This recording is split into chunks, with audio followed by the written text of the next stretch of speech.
అదే చాలా చూసా వీడియోలు.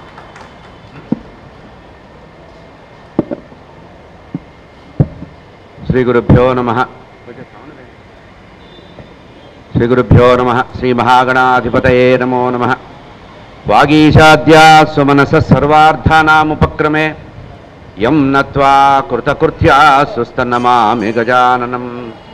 గురుబ్రహ్మా గురుర్విష్ణుః గురుర్దేవో మహేశ్వరః గురుః సాక్షాత్ పరం బ్రహ్మ తస్మై శ్రీ గురవే నమః. శారదా శారదాంభోజవదనావదనాంబుజే సర్వదా సర్వదాస్మాకం సన్నిధిః సన్నిధిం క్రియాత్. గురవే సర్వలోకానాం భిషజే భవరోగిణాం నిధయే సర్వవిద్యానాం దక్షిణామూర్తయే నమః. జ్ఞానానందమయం దేవం నిర్మలస్ఫటికాకృతిం ఆధారం సర్వవిద్యానాం హయగ్రీవముపాస్మహే. మాలాం కుండీం చ డమరుం శూలం శంఖం సుదర్శనం దధానం భక్తవరదం దత్తాత్రేయం నమామ్యహం. కాషాయ వస్త్రం గరదండధారిణం కమండలం పద్మకరేణ శంఖం చక్రం గదాభూషితభూషణాఢ్యం శ్రీపాదరాజం శరణం ప్రపద్యే. జితేంద్రియగణాగ్రణీరభిరతపరే బ్రహ్మణి కలౌ శృతిపధావనే అత్రితనయో అవతీర్ణత్వయం. కరాత్తత్సుకమండలు కుమతఖండనే దండభృత్పరప్రణతవత్సలో జయతి వాసుదేవో గురుః. వాసుదేవ సరస్వత్యై భక్తానాం కామధేనవే దత్తాత్రేయ అవతారాయ టింబే స్వామిన్నమోస్తుతే. రామాయ రామభద్రాయ రామచంద్రాయ వేధసే రఘునాథాయ నాథాయ సీతాయ పతయే నమః. వైదేహీ సహితం సురద్రుమతలే హైమే మహామంటపే మధ్యే పుష్పకమాసనే మణిమయే వీరాసనే సుస్థితం. అగ్రే వాచయతి భ్రభంజనసుతే తత్వం మునిభ్యః పరం వ్యాఖ్యాంతం భరతాదిభిః పరివృతం రామం భజే శ్యామలం. ఆంజనేయమతిపాటలాననం కాంచనాద్రికమనీయ విగ్రహం పారిజాతతరుమూలవాసినం భావయామి పవమాననందనం. యత్ర యత్ర రఘునాథకీర్తనం తత్ర తత్ర కృతమస్తకాంజలిం బాష్పవారి పరిపూర్ణలోచనం మారుతిం నమత రాక్షసాంతకం. శృతిస్మృతిపురాణానామాలయం కరుణాలయం నమామి భగవత్పాదశంకరం లోకశంకరం. సదాత్మధ్యాననిరతం విషయేభ్యః పరాంగుఖం నౌమి శాస్త్రేషు నిష్ణాతం చంద్రశేఖరభారతీ. వివేకినం మహాప్రజ్ఞం ధైర్యౌదార్యక్షమానిధిం సదాభినవపూర్వంతం విద్యాతీర్థగురుం భజే. అజ్ఞానాం జాహ్నవీతీర్థం విద్యాతీర్థం వివేకినాం సర్వేషాం సుఖదం తీర్థం భారతీతీర్థమాశ్రయే. విద్యావినయసంపన్నం వీతరాగం వివేకినం వందే వేదాంతతత్త్వజ్ఞం విధుశేఖరభారతీ. సర్వచైతన్యరూపాం తాం ఆద్యాం విద్యాంచ ధీమహి బుద్ధిం యానః ప్రచోదయాత్. సభాయ నమః. దక్షిణాంనాయ శృంగేరి జగద్గురువుల యొక్క పరిపూర్ణ అనుగ్రహ ఆశీస్సులతో వసంత నవరాత్రులుగా పిలువబడేటువంటి గర్భ నవరాత్రులు శ్రీరామ నవరాత్రులలో రామచంద్రమూర్తి యొక్క వైభవాన్ని వారిలో ఉండేటువంటి దృఢమైనటువంటి సత్యస్థితిని రోజుకొక అంశం మీద తెలుసుకుంటున్నాం. ఈరోజు మన ప్రవచనంలో చివరి భాగం కనుక మొత్తం రామాయణం 5-6 రోజుల్లో అవ్వదు కనుక అక్కడక్కడ ప్రధాన అంశాలని ఘట్టాలను తీసుకొని అందులో రామచంద్రమూర్తి యొక్క మర్యాదా పురుషోత్తముడుగా ఉండేటువంటి అవతార ప్రయోజనాన్ని తెలుసుకున్నాం. నిన్నటి రోజున శూర్పణఖ ప్రవేశించింది. పంచవటీ ప్రాంతంలో శూర్పణఖ ప్రవేశిస్తే రామచంద్రమూర్తితో సరసంగా మాట్లాడితే రామచంద్రమూర్తి కూడా పాపం ఏదో అమాయకురాలుగా మాట్లాడుతోంది కదా అని వారు కూడా కొంచెం హాస్య ప్రసంగం ప్రారంభించారట. ప్రసంగించి నిన్ను నేను మోహించానయ్యా అని మీదికి రాబోతే అప్పుడు రామచంద్రమూర్తి సరసంగా ఎప్పుడూ రామచంద్రమూర్తి సరస ప్రసంగం ఉండదు. మొత్తం శ్రీమద్ రామాయణం మొత్తంలో ఇది ఒక్కటే ఘట్టం. వారు కూడా కొంచెం హాస్యప్రియత్వంగా సరసంగా మాట్లాడి ఒక మాట అన్నారు. అమ్మా, నువ్వు యవ్వన స్థితిలో ఉన్నావు, కాముకురాలవై ఉన్నావు, కోరుకుంటున్నావు, బాగానే ఉంది. కానీ పక్కన నా భార్య ఉంది కదా, భార్య లేకుండా ఒంటరిగా ఉన్నటువంటి లక్ష్మణస్వామి ఉన్నారు, ఆయన్ని ప్రయత్నం చెయ్యి అంది అని స్వామివారు సరదాగా అన్నమాట. పరిహాస ప్రసంగం అన్నారు దీన్ని. వాల్మీకి మహర్షే చెప్పారు పరిహాస ప్రసంగం అని. పరిహాసంగా ప్రసంగం చేస్తే పాపం అమాయకురాలు నమ్మి ఆ మోహభ్రాంతి చేత లక్ష్మణస్వామి దగ్గరికి వెళ్ళింది. లక్ష్మణస్వామి అన్నగారు ఎప్పుడైతే హాస్య ప్రసంగం ప్రారంభించాడో నేను మాత్రం అన్నగారికి తమ్ముడే కదా, రామ అనుజుడిని కదా అని వారు ఇంకా 2 రకాల హాస్య ప్రసంగం చేశారమ్మా. నువ్వు నన్ను వాంఛించడం బాగానే ఉంది, కానీ ఒకటి గుర్తుపెట్టుకో, నేను ఇప్పుడు ప్రస్తుతం రామచంద్రమూర్తి యొక్క దాసుణ్ణి. ఎప్పుడైనా జీవితంలో పెళ్లి చేసుకుంటే స్వామిని చక్రవర్తిని చేసుకోవాలి, కానీ ఇంట్లో పనివాడిని ఎవడన్నా పెళ్లి చేసుకుంటారా? నేను దాసుణ్ణి. నన్ను కనుక నువ్వు పెళ్లి చేసుకుంటే ఏమవుతావు? నువ్వు దాసివి అవుతావు. నువ్వు మహారాణివి కావదలుచుకున్నావా, దాసివి కాదలుచుకున్నావో నువ్వే నిర్ణయించుకో. అదిగో రామచంద్రమూర్తి నీలమేఘ శరీరుడున్నాడు, పుంసామోహన రూపాయ అన్నారు అని అనేటప్పటికీ అబ్బో ఇది బాగానే ఉందని అక్కడి నుంచి ఫుట్బాల్ లాగా తన్నితే ఇటు వచ్చింది, రామచంద్రమూర్తి దగ్గరకు వచ్చింది. రామచంద్రమూర్తి దగ్గరకు వచ్చి ఆవేశంగా ఉండి అప్పుడు ఒక లా పాయింట్ మొదలుపెట్టింది. పక్కన స్త్రీ ఉంది కదా అన్నాడు కదా, ఈమె గనక తొలగిపోతే నాకు లైన్ క్లియర్ అవుతుందని అనుకుంది పాపం అమాయకురాలు అని. అప్పుడు సీతాదేవి మీదికి ఆవేశంగా వెళ్ళబోతుంటే అప్పుడు రామచంద్రమూర్తి లక్ష్మణస్వామితో ఒక మాట అంటున్నారు. నాయనా లక్ష్మణ, ఎప్పుడూ కూడా సరస ప్రసంగానికి కూడా సమయం సందర్భం ఉంటాయిరా. క్రూరైర్ అన్యైశ్చ సౌమిత్రే పరిహాస కథంచన. క్రూర స్వభావం కలిగేటువంటి రాక్షసులతో పరిహాస ప్రసంగం పనికిరాదురా నాయన. క్రూరైర్ అనార్యైశ్చ, బుద్ధిమంతులు కాని వాళ్ళు, విచక్షణ లేని వాళ్ళు, మహాక్రూర స్వభావం కలవైనటువంటి వాళ్లతో పరిహాస ప్రసంగం చేయకూడదు. నకార్య పశ్య వైదేహి కథంచిత్ సౌమ్య జీవితం. ఇప్పుడు ఈ దుర్మార్గురాలేమో వచ్చి ఆ మోహంతో మోహపరవశం చేత విఫలురాలై నా భార్య అయినటువంటి సీతాదేవి మీదికి ప్రాణహానికి తలబెడుతోంది కనుక వెంటనే నాసికాఛేదనం చెయ్యి, ఆమెకి నాసికాఛేదనం చేయమని వెంటనే లక్ష్మణస్వామి తన బొడ్లో ఉండేటువంటి చిన్న సురకత్తి ఉంది, దాన్ని తీసుకొని ముక్కులు చెవులు ఖండించేశారు. ఈ నాసికా ఖండనం చేసిన ప్రదేశాన్నే నాసిక్ అన్నారు. పంచవటి ప్రాంతంలో నాసిక్ అంటే గోదావరి తీరంలో, గోదావరి యొక్క జన్మస్థల ప్రదేశంలో నాసిక అనేటువంటి ప్రదేశం ఉంది. మనవాళ్ళు భద్రాచలంలో ఒక పెద్ద గుంట తవ్వి రావణాసురుడు అపహరించింది ఇక్కడే పంచవటి అని మనవాళ్ళు చెప్తూ ఉంటారు. ఇది భక్తి తాత్పర్యంతో చెప్పేదే కానీ యథార్థం కాదు. యథార్థంగా పంచవటి అంటే మహారాష్ట్ర దేశంలో ఆ పర్వత ప్రాంతాలకు అడుగు భాగంలో గోదావరి జన్మించిన ప్రదేశంలో గోదావరి ఎట్లా వెళుతూ ఉంటుంది, 5 మర్రి చెట్లు కలిసి ఒక చోట ఉంటాయి. అక్కడ గోదావరి అందుబాటులో ఉంటుంది. భరద్వాజ మహర్షి కూడా చెప్పిన మాట ఏమిటి, ఇప్పుడు అగస్త్య మహర్షి చెప్పింది ఏమిటంటే సీతాదేవి స్వయంగా వెళ్ళి అక్కడ పూలు కోసుకొని తామరలు కలువలు కోసుకొని అర్చన చేసి సుఖంగా ఉండి అవసరం వస్తే నీళ్లు పట్టుకోవాలంటే బిందె పట్టుకొని అట్లా దిగగానే గోదావరి దొరుకుతుంది. ఈ ప్రదేశం మనకి నాసిక్. ఈ నాసిక్ ఎందుకు అయింది, పంచవటి ప్రాంతం నాసిక్ ఎందుకు అయిందంటే లక్ష్మణస్వామి ఆ శూర్పణ యొక్క నాసిక చెవులు ఖండించాడు గనక నాసికా ఖండనం జరిగిన చోటుని నాసిక్ అన్నారు. ఇది బాగా జాగ్రత్తగా గుర్తుపెట్టుకోవాలి. స్థల పురాణాలు ఎట్లా ఉంటాయంటే విజయవాడ వెళ్ళే దారిలో నందిగ్రామం ఉంది, భరతుడు ఇక్కడే ఉన్నాడు 14 సంవత్సరాలు అంటారు మనవాళ్ళు. ఊరు పేరు వచ్చినంత మాత్రాన నేతి బీరకాయలో నెయ్యి ఉండనన్నట్టే మన నందిగ్రామంలో నందిగ్రామం కాదు. అది నందిగ్రామం అంటే అయోధ్యకి పక్కన. ఇప్పుడు మనకు హైదరాబాద్లో కుక్కడపల్లి లేదా హైత్ నగరు, ఎల్బీ నగర్ లాగా అంటే ప్రధానమైనటువంటి అయోధ్య పట్టణానికి బయట అవుట్స్కట్స్ అంటారు చూసారా, అట్లా ఆ నందిగ్రామం తీసుకొచ్చి మనవాళ్ళు ఇక్కడ పెట్టారు. అట్లాగే పంచవటి భద్రాచలంలో పెట్టారు.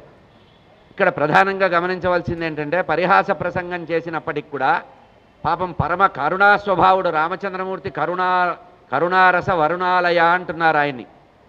దాశరథి కరుణాపయోనిధి అన్నారు కదా రామదాసు కూడా. దీనికే భాగవతంలో రుణం తీర్చుకున్నట్ట. పాపం అమాయకురాలై వన్ సైడ్ లవ్ అన్నారు. పుంసామోహన రూపాయ రామచంద్రమూర్తి తాను ప్రేమించకపోయినా ఆమె అమాయకురాలు తన వెంట వచ్చింది కనుక ఆమె మీద కరుణతో ఏం చేశాట, కృష్ణావతారంలో ఆమె కోరిక తీర్చాట. కుబ్జగా మధురానగరంలో కంసుడు ధనుర్యాగం చేయడానికి పిలిస్తే వచ్చాడు మేనమామ చంపడానికి. వచ్చినప్పుడు మధురానగరంలో నడిచి వెళుతుంటే కస్తూరి పరిమళ ద్రవ్యాలు తీసుకొని కుబ్జ 3 వంకర్లు ఉండేటువంటి కుబ్జ అట్లా వెళుతోంది. ఆమెను పిలిచి ఆమెతో మాట్లాడి పరిహాస ప్రసంగం చేసి ఆమెలో ఉండేటువంటి 3 వంకర్లు తీర్చి సుందరి అని సంబోధించాడు. ఎప్పుడు రామావతారంలో శూర్పణఖ చేసినటువంటి ఆ ప్రవర్తన పాపం అమాయకురాలై తన హృదయ సమర్పణ చేసింది కనుక ఆమె రుణం తీర్చుకోవాలని చెప్పి కృష్ణావతారంలో కుబ్జకి అందాన్ని ఇచ్చి ఆనందాన్ని కూడా ఇచ్చారు. ఇది పరమాత్మ కూడా కృతజ్ఞత భావంతో ఉంటాడు. గుర్తుపెట్టుకోండి, మనం కృతజ్ఞులమై జీవిస్తూ ఉంటాం, పరమాత్మ కూడా కృతజ్ఞత రామాయణానికి భాగవతానికి మనం సమన్వయం చేసుకోవాలి. పురాణాలన్నీ కూడా సమన్వయం పొందుతాయి. బలిచక్రవర్తి దానం చేస్తుంటే, బలిచక్రవర్తి జల 3 అడుగులు దానం చేస్తుంటే వామనమూర్తికి, ఆ వామనమూర్తిలో ఉండే సౌందర్యాన్ని గమనించిన బలిచక్రవర్తి కుమార్తె చూసిందట. ఆహా, ఎంత అందంగా ఉన్నాడు, ఇటువంటి వాడు నాకు కుమారుడుగా బరిగితే వీడికి హృదయాన్ని సమర్పించి స్తన్యం ఇద్దామని కోరుకుందట. కోరుకునేటప్పటికీ ఆ వామనమూర్తిగా ఉండే వామనమూర్తి గమనించాడు, పోస్ట్పోన్ చేశాడు. ఇప్పుడు ఆమెకు ఆమె కొడుకుని ఎట్లా అవుతాను, దితికి అయ్యాడు కదా, అదితికి కొడుకు అయ్యాడు కదా, ఇప్పుడు ఎట్లా అవుతానని మనసులో పెట్టుకున్నట్ట. మళ్ళీ బలిచక్రవర్తి నీళ్లు జలంతో దానం చేసి 3 అడుగులు ఇచ్చేస్తే 2 అడుగులు మాత్రమే ఇచ్చి 3వ అడుగు ఇవ్వకపోతే అప్పుడు ఆయన్ని బంధించారు. గరుకుమంతుడు వచ్చి బంధించాడు, బలిచక్రవర్తిని స్తంభానికి కట్టేశాడు. అప్పుడు అదే బలిచక్రవర్తి యొక్క కుమార్తె అనుకుందిట, ఇంత క్రూరుడా ఈ పిల్లవాడు, ఏదో మంచివాడు కొడుకోవాలనుకున్నాను, ఇంత క్రూరుడా, వీడికి విషం పెట్టి చంపాలి అనుకుందిట. ఈ రెండింటినీ ఓకే చేశాడు స్వామి. భగవంతుడు భక్త సులభుడు, భావగ్రాహి జనార్దన. మనం కోపంలో కానీ ప్రేమలో కానీ భక్తితో కానీ ఏదంటే అది చేస్తాడు. అందుకనే ఏం చేశాట, కృష్ణావతారంలో పూతనగా పుట్టించాడు ఆమెని. పూతనగా పుట్టించి ఏమన్నాడు, ఆమె మొదటి కోరిక ఏమిటి, ఆమె స్తన్యం ఇవ్వాలి. స్తన్యం ఇచ్చింది. రెండవ కోరిక ఏమిటి, విషం పెట్టి చంపాలి. చంపడం ఆమె వల్ల ఏ పని కాదు కనుక విషం అనే మాటకి యాక్సెప్ట్ చేశాడు. అందుకని ఏం చేశాడు, విషంతో కూడినటువంటి స్తన్యాన్ని ఆ పూతన అనేటువంటి రాక్షసిస్తే అది తీసుకొని ఆమెకు మోక్షం ఇచ్చాడు. అంటే పరమాత్మ తెలిసి కానీ తెలియక కానీ పరమాత్మ వైపు ఒకసారి అట్లా తిప్పితే చాలు. మనం తిరగడమే ముఖ్యం. ఎందుకు తిరిగావా అనేది కాదు. ప్రేమతో తిరిగావా, ద్వేషంతో తిరిగావా, భక్తితో తిరిగావా, శరణాగతితో తిరిగావా, ఏదో రకంగా తన వైపు తిరిగిన వాళ్ళందరినీ ఉద్ధరిస్తాడండి. ఇది కూడా జగద్గురువుల యొక్క కరుణారూపం ఇట్లాగే ఉంటుంది. మనం ఏ ఉద్దేశంతో ఏదో గోకర్ణం దాకా వెళదాం, అటు వెళదాం, ఇటు వెళదాం, అమ్మవారిని చూద్దాం, అయ్యవారిని చూద్దాం అని అటు ఇటు బయలుదేరి మధ్యలో శృంగేరిలో ఆగి స్వామివారి దగ్గర దర్శనం చేసి మంత్రాక్షతలు తీసుకున్న అఖండమైనటువంటి భాగ్యము వైరాగ్యము మనకిస్తారు. గురువుల యొక్క స్థితి అట్లాగే భగవంతుడి స్థితి.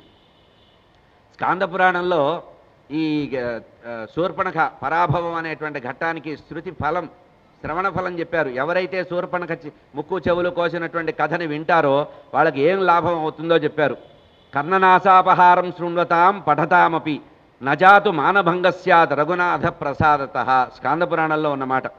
ఎవరైతే ఈ లక్ష్మణస్వామి చేత శూర్పణకి ముక్కు చెవులు కోయించినటువంటి పరాభవ సంఘటనని చదివి శ్రద్ధగా మనస్సులో విని దాన్ని నమ్మి భగవంతుడి మీద పరిపూర్ణమైనటువంటి విశ్వాసాలు కలిగి ఉంటారో జీవితంలో ఎప్పుడూ పరాభవం రాదుట వాళ్ళకి. భవిష్యత్తులో ఎప్పుడు కూడా ఈ కథ విన్న తర్వాత ఎవరి దగ్గర నుంచి కూడా పరాభవం అనేది వారికి చెందదుట. అట్లా పరాభవం రాకుండా ఉండాలంటే ఈ శూర్పణఖ ఘట్టాన్ని రామాయణంలో అనేక ఘట్టాలకు అనేక ఫలశ్రుతులు చెప్పారు. ఇది దీనికి సంబంధించిన విషయం. తమాషా చూడండి, రామచంద్రమూర్తిని ద్వేషించిన వాళ్ళు కూడా రామచంద్రమూర్తిలో ఉండే గుణాన్ని రూపాన్ని ఆరాధించారు. ఇది రామాయణంలో ఉండే గొప్పతనం. ఇది తనని ఎవరు ద్వేషించినా కూడా వాళ్ళల్లో ఆ ద్వేషభావాన్ని తీసివేసి పరమాత్మ వాళ్ళని అనుగ్రహించారట. ఇట్లా ఎప్పుడైతే ముక్కు చెవులు కోసేశారో ఆమె ఇట్లా పట్టుకొని రక్తం కారుతుంటే ఇట్లా పట్టుకొని ఇట్లా 2 చేతులతో ఇట్లా పట్టుకొని పరిగెత్తుతోంది. ఖర దూషణ త్రిశురులని 3 ఉన్నారు. రావణాసురుడి యొక్క రక్షక భటులు వాళ్ళు. అంటే మామూలుగా భారతదేశంలో కూడా మనం కొన్ని సైన్య స్థావరాలు పెడతాం చూసారా. ఇప్పుడు మనకి హైదరాబాద్లో 2 వైపులా గోల్కొండ వైపు ఇటువైపు ఉంటాయి కొన్ని సైన్య స్థావరాలు ఉంటాయి. అట్లాగే రావణాసురుడు లంకానగరంలోకి ఎవడు రాకుండా అక్కడక్కడ కొన్ని మిలిటరీ కంటోన్మెంట్లు పెట్టాట. అట్లా స్థావరాలు పెట్టి ఇక్కడ దండకారణ్యంలో 3 రాక్షసుల్ని అక్కడ ఉంచారట. 3 అతి క్రూరులుట. ఈ ముగ్గురు అక్కడ ఉన్నారు. ఖర దూషణ త్రిశురులు 3 ఉంచారట. అదే ప్రాంతంలో వాళ్ళ దగ్గర ఉంటూ శూర్పణఖ తిరుగుతూ ఉండేది. వరుసకి చెల్లెలు అవుతుంది వీళ్ళ 3కి. ఇట్లా నెత్తురు కారుతుంటే పరిగెత్తుకుంటూ వచ్చిందిట. వచ్చేసి వాళ్ళ దగ్గరకు వచ్చి ఏడుస్తోంది. ఏం జరిగింది అని అడిగాడు ఖరుడు. ఏం జరుగుతాయి, వెంటనే ఏం చెప్పాలి, అయ్యా ముక్కు చెవులు కోశాడు, నాకు చాలా కష్టమైంది, వీళ్ళు దుర్మార్గులు అని చెప్పాలి. కానీ ఆమె ఏం చెప్పిందో చూడండి. తరుణవు రూపసంపన్నవు సుకుమారవు మహాబలవు. అయ్యా కొంచెం అవతలికి వెళ్ళి మాట్లాడుకోండి, ఎవరో వాళ్ళు ఇక్కడే అవతలికి వెళ్ళి మాట్లాడండి దయచేసి. తరుణవు రూపసంపన్నవు సుకుమారవు మహాబలవు పుండరీక విశాలాక్షవు చీరకృష్ణాంజిరాంబరవు ఫలమూలాసినవు దాంతవు తాపసవు ధర్మచారిణవు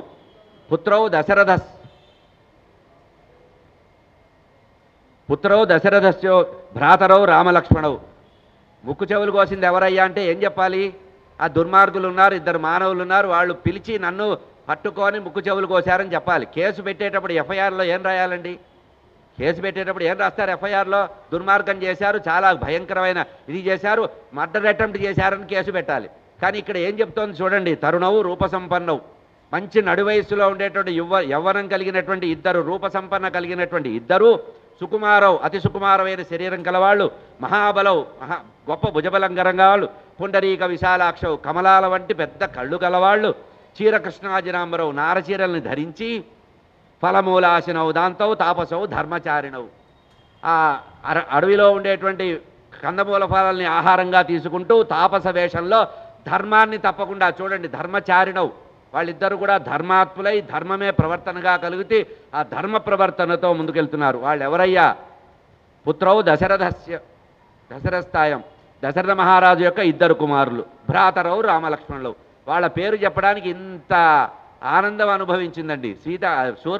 శూర్పణక కూడా రామచంద్రమూర్తిలో ఉండే తత్వాన్ని గ్రహించింది శూర్పణక. ఇప్పుడు దుర్మార్గులైన వాళ్ళు వీడియోలు చేస్తున్నారు, రామచంద్రమూర్తి అట్లా కాదు ఇట్లా కాదు ఇట్లా కాదు, రోజుకో వీడియో చూడండి. చివరికి రాక్షసి, ముక్కు చెవులు కోయించుకున్న రాక్షసి కూడా రామచంద్రమూర్తిలో ఉండే రామలక్ష్మణులో ఉండే భగవత్ తత్వాన్ని గ్రహించినాయి. ఇక అంతటితో ఆపితే బాగానే ఉండేది. ఇంతవరకు కేసు రిజిస్టర్ కాల, అంత వర్ణనే. గంధర్వరాజ ప్రతిభవు వాళ్ళు ఎట్లా ఉన్నారు? గంధర్వులు అంత అందంగా ఉన్నారు. సృష్టిలో గంధర్వులు చాలా అందమైన వాళ్ళు. వాళ్ళిద్దరు ఎట్లా ఉన్నారంటే గంధర్వ కుమారుల్లాగా ఉన్నారు. వాళ్ళని చూస్తేమో తాపస వేషంలో నారచీరలు కట్టుకొని జటాజూటం బంధించి ఉన్నారు. ఆభరణాలు లేవు, అస్త్రాలు తప్పించి ఆభరణాలు లేవు. కానీ వాళ్ళని చూస్తే వాళ్ళ శరీరంలో గుర్తులు ఉన్నాయట. మనం కూడా ఎప్పుడైనా ఒకసారి హాఫ్ హ్యాండ్స్ బనీని వేసుకొని కొన్నాళ్ళ తర్వాత వదిలేస్తే ఇక్కడ మరకబడుతుంది చూసారా? అట్లాగా వాళ్ళ శరీరంలో ఆభరణాల గుర్తులు ఉన్నాయట. ఇది పరిశీలించడం అంటే ఇది. వాళ్ళు పెట్టుకున్నటువంటి ఆభరణాల యొక్క, మనం కూడా ఉంగరం తీసేస్తే కొన్నాళ్ళు ఇక్కడ తెల్లగా మన శరీర వర్ణానికి భిన్నంగా కనబడుతుంది. అట్లాగే వాళ్ళ శరీరంలో అంతకుముందు ఆభరణాలు పెట్టుకున్నట్టుగా గుర్తులు కనబడుతున్నాయి. పార్థివ వ్యంజనవు వీళ్ళని చూడబోతే వాళ్ళు ఏదో ఋషి వేషంలో ఉన్నారు, కానీ యథార్థంగా వాళ్ళ యొక్క భుజదండాలు కండరాలు చూస్తూ ఉంటే వాళ్ళు పార్థివ వ్యంజనవు, క్షత్రియ వంశంలో జన్మించిన వాళ్ళుగా రాజరాజాధి కుటుంబంలో చక్రవర్తులుగా ఉండి భూమండలాన్నంతా పరిపాలించదగినటువంటి వాళ్ళుగా ఉన్నారు వాళ్ళిద్దరు. పార్థవ వ్యంజనవు. అంతేకాదు ఇంకా చూడండి తమాషా, అంతటితో ఆగిపోతే అయిపోయేది. అంటే తపన అట్లా ఉంది. భక్తి భగవంతుడి విషయంలో రామచంద్రమూర్తి ఎదురుగా ఎవరూ కూడా విపరీతంగా ప్రవర్తించలేరండి. ఇంకా ఏమంటోంది? తరుణీ రూపసంపన్నవు. ఆ పక్కనున్న సీతాదేవిని కూడా వర్ణించిందండి.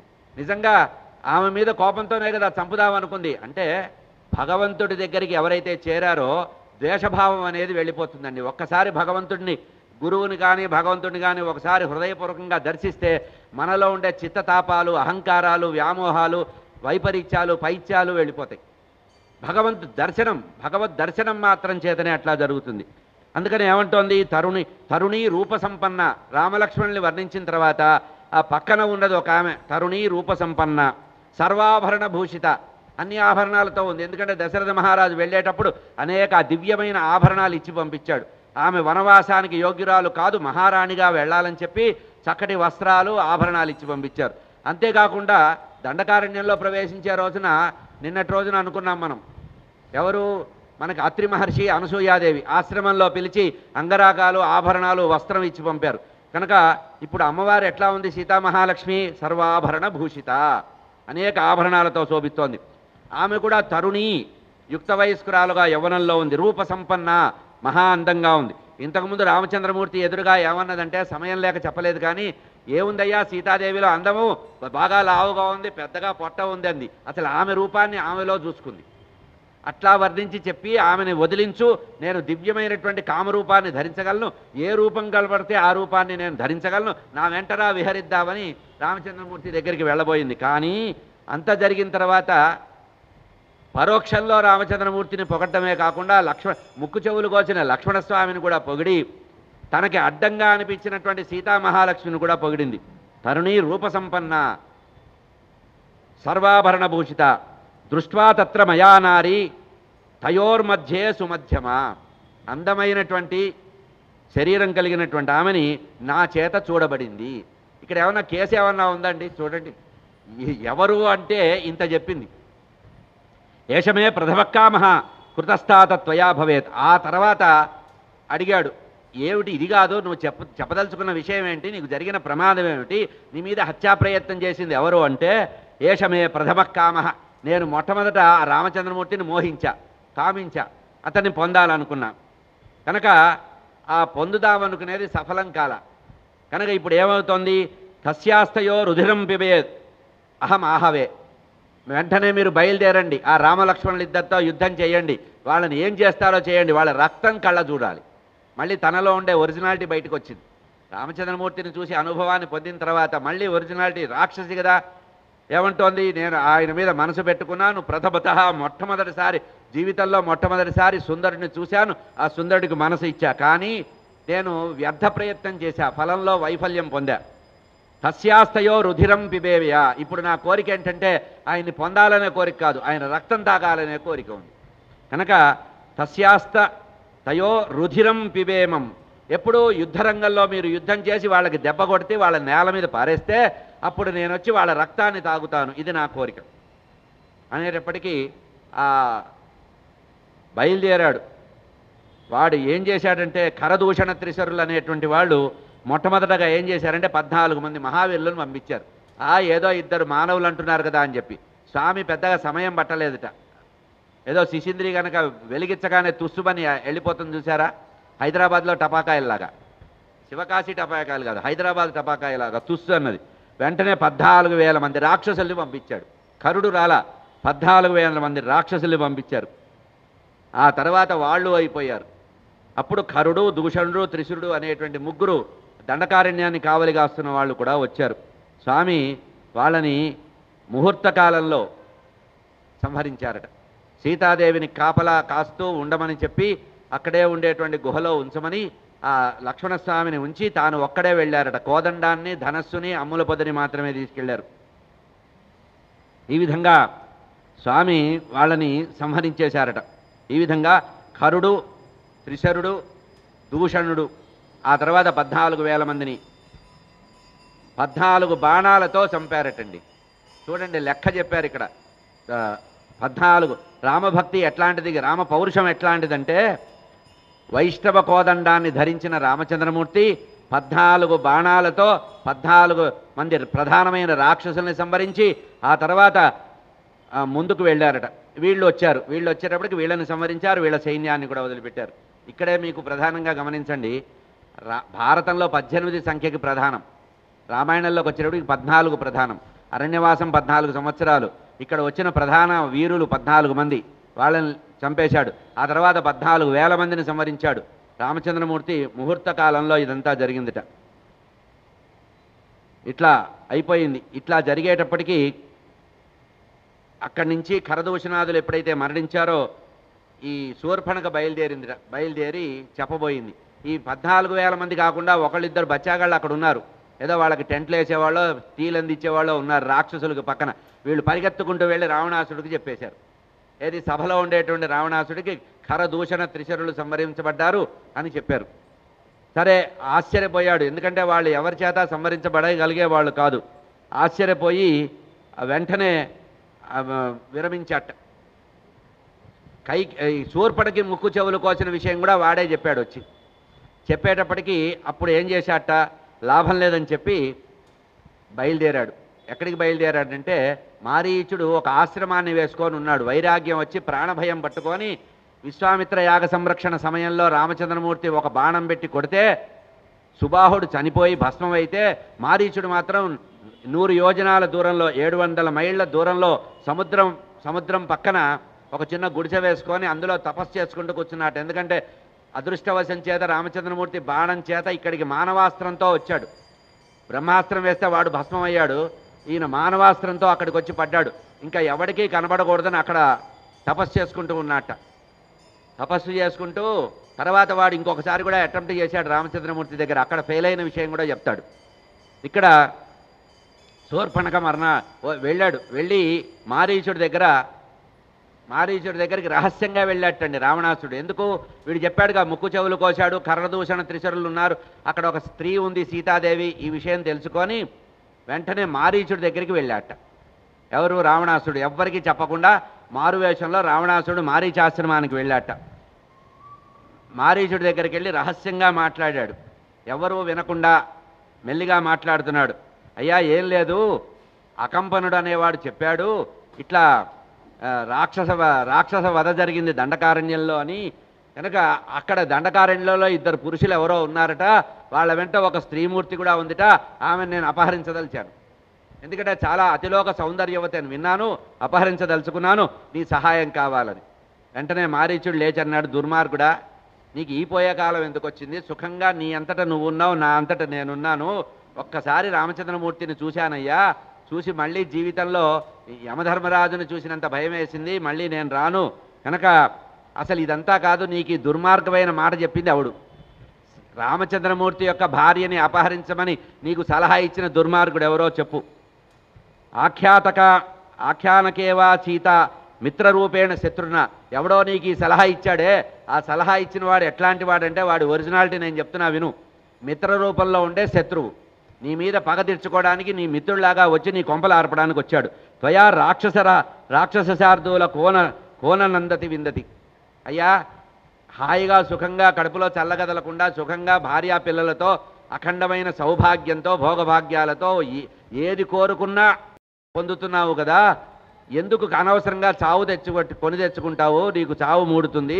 రామచంద్రమూర్తి గురించి నీకు తెలియదు, నేను ఒక్కసారి చూశాను, ఒక్క బాణం వేస్తే ఇప్పటికి కూడా అదే బాణం ఇంకా తగులుతున్న ఫీలింగే ఉంది నాకు. కనుక గమనించవలసింది,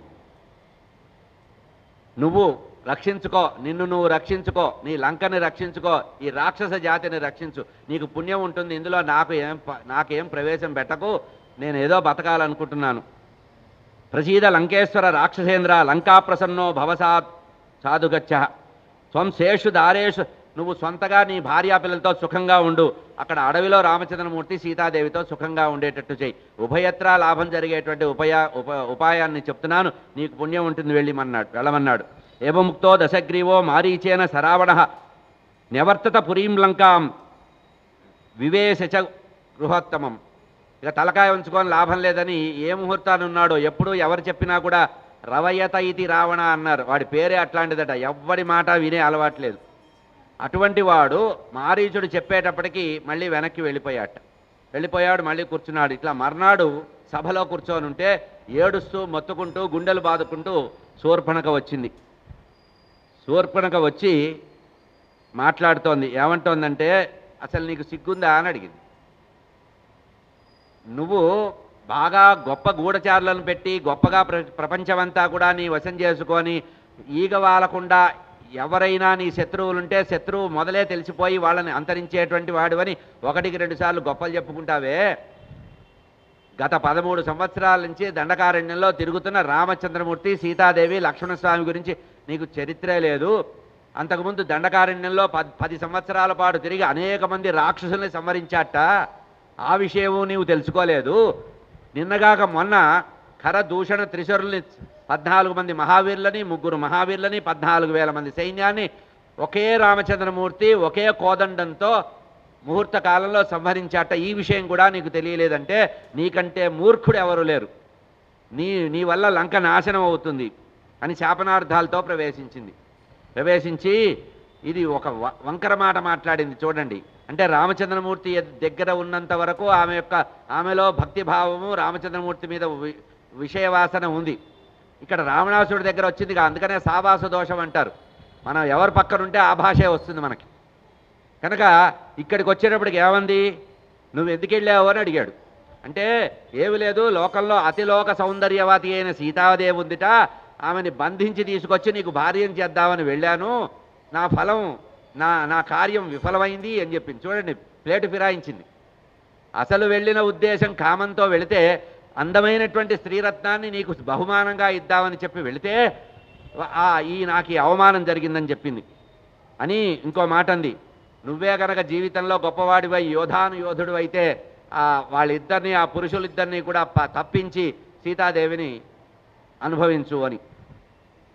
ఇట్లా ఇట్లా చెప్పేటప్పటికీ మళ్ళీ రెండవసారి మారీచుడి దగ్గరికి వెళ్ళాడు. మళ్ళీ ఈసారి తప్పల. మరి ఇంతకుముందు వినయంగా ఏదో ప్రేమగా మాట్లాడాడు, ఇప్పుడు దర్పంగా తాను రావణాసురుడు అనేటువంటి విషయంతో వెళ్ళాడు. తస్య రామకథాం శ్రుత్వా మారీచస్య మహాత్మనః శుష్కం సమభృత్యః పరిత్రస్తో బభువః. ఇక అక్కడికి వెళ్ళిన తర్వాత ఈసారి ఒకటే చెప్పాడు, ఏమిటయ్యా మళ్ళీ వచ్చావంటే, ఏం లేదు నిన్న వచ్చిన పని మీదే వచ్చాను, ఈసారి స్థిరంగా వచ్చాను, ఫైనల్గా వచ్చా, ఇక్కడి నుంచి వెనక్కి వెళ్ళలేదు, కార్యం చేసుకొనే వెళతా, మళ్ళీ లంకకు వెళ్ళే ప్రసక్తి లేదు, ఇట్నుంచి ఇటే మాట్లాడాడు. మళ్ళీ రామచంద్రమూర్తి పేరెత్తేటప్పటికీ ఆ మారీచుడి యొక్క హృదయం అంతా కూడా బాధపడింది. చాలా బాధపడుతూ అంటున్నాడు, ఏం చెప్పమంటావయ్యా, రామచంద్రమూర్తి అంటే ఇంతవరకు ఆయన్ని చూడలేదు కనుక నువ్వు ఇట్లా మాట్లాడుతున్నావు, ఒక్కసారి చూస్తే ఆయన యొక్క యథార్థ తత్వం హృదయం నీకు అర్థమవుతుంది. రామో విగ్రహవాన్ ధర్మ. ఈ మాట ఎవరంటున్నారు? రామచంద్రమూర్తి చేత దెబ్బతిని బతికినవాడు, రామచంద్రమూర్తి బాణానికి తగిలి ఇంకా బతికున్నవాడు వీడొక్కడే. అప్పటి వరకు అప్డేట్, అంతవరకు ఎవరు కూడా బాణం వేస్తే తిరుగులేదు, ఎందుకంటే వాయిదా వేసుకున్నారు, ఇప్పటిదాకా ఉండాలి, ఇప్పుడు ఈ కార్యక్రమం చెయ్యాలి కనుక మారీచుడిని సంహరించాల. ఆ మారీచుడు చెప్తున్నాడు రావణాసురుడితో రామచంద్రమూర్తి గొప్పతనం. రామో విగ్రహవాన్ ధర్మ సాధు సత్య పరాక్రమ రాజా సర్వస్య లోకస్య దేవానాం ఇవ వాసవ కథన్ను తస్య వైదేహీం రాక్షతాం సేన తేజస ఇచ్చసి ప్రసభం హర్తుం ప్రభావం వివస్వత. అయ్యా, రామచంద్రమూర్తి అపారమైన తేజస్సంపన్నుడు, ధర్మానికి ఆకారంగా ఉన్నటువంటి వాడు, ధర్మానికి ఒక ఆకారం ఏర్పాటు చేస్తే ఆయనే శ్రీరామచంద్రమూర్తి. అంతేకాకుండా అప్రమేయమైనటువంటి పరాక్రమం కలవాడు. ఆయన పక్కన ఉండేటువంటి సీతాదేవి ఎవరు అనుకుంటున్నావు? స్త్రీ శక్తి, మహాశక్తి స్వరూపిణి అమ్మవారు. ఆమె చాలా గొప్పది. ఆమె రామచంద్రమూర్తి చేత రక్షించబడేటువంటి సీతాదేవి అపహరణం చేయడం చాలా కష్టం. ఎందుకంటే చెప్పాడు, నువ్వు మారువేషంలో రావాలి అక్కడికి, నేను సీతాదేవిని అపహరిస్తాను, రామచంద్రమూర్తిని దూరంగా పంపించి నువ్వు నాకు ఏకాంతం కలిగిస్తే సీతాదేవిని అపహరిస్తానన్నాడు. రామచంద్రమూర్తి చేత రక్షించబడేటువంటి ఆ అగ్నిని ఎవడూ ముట్టుకోలేరు.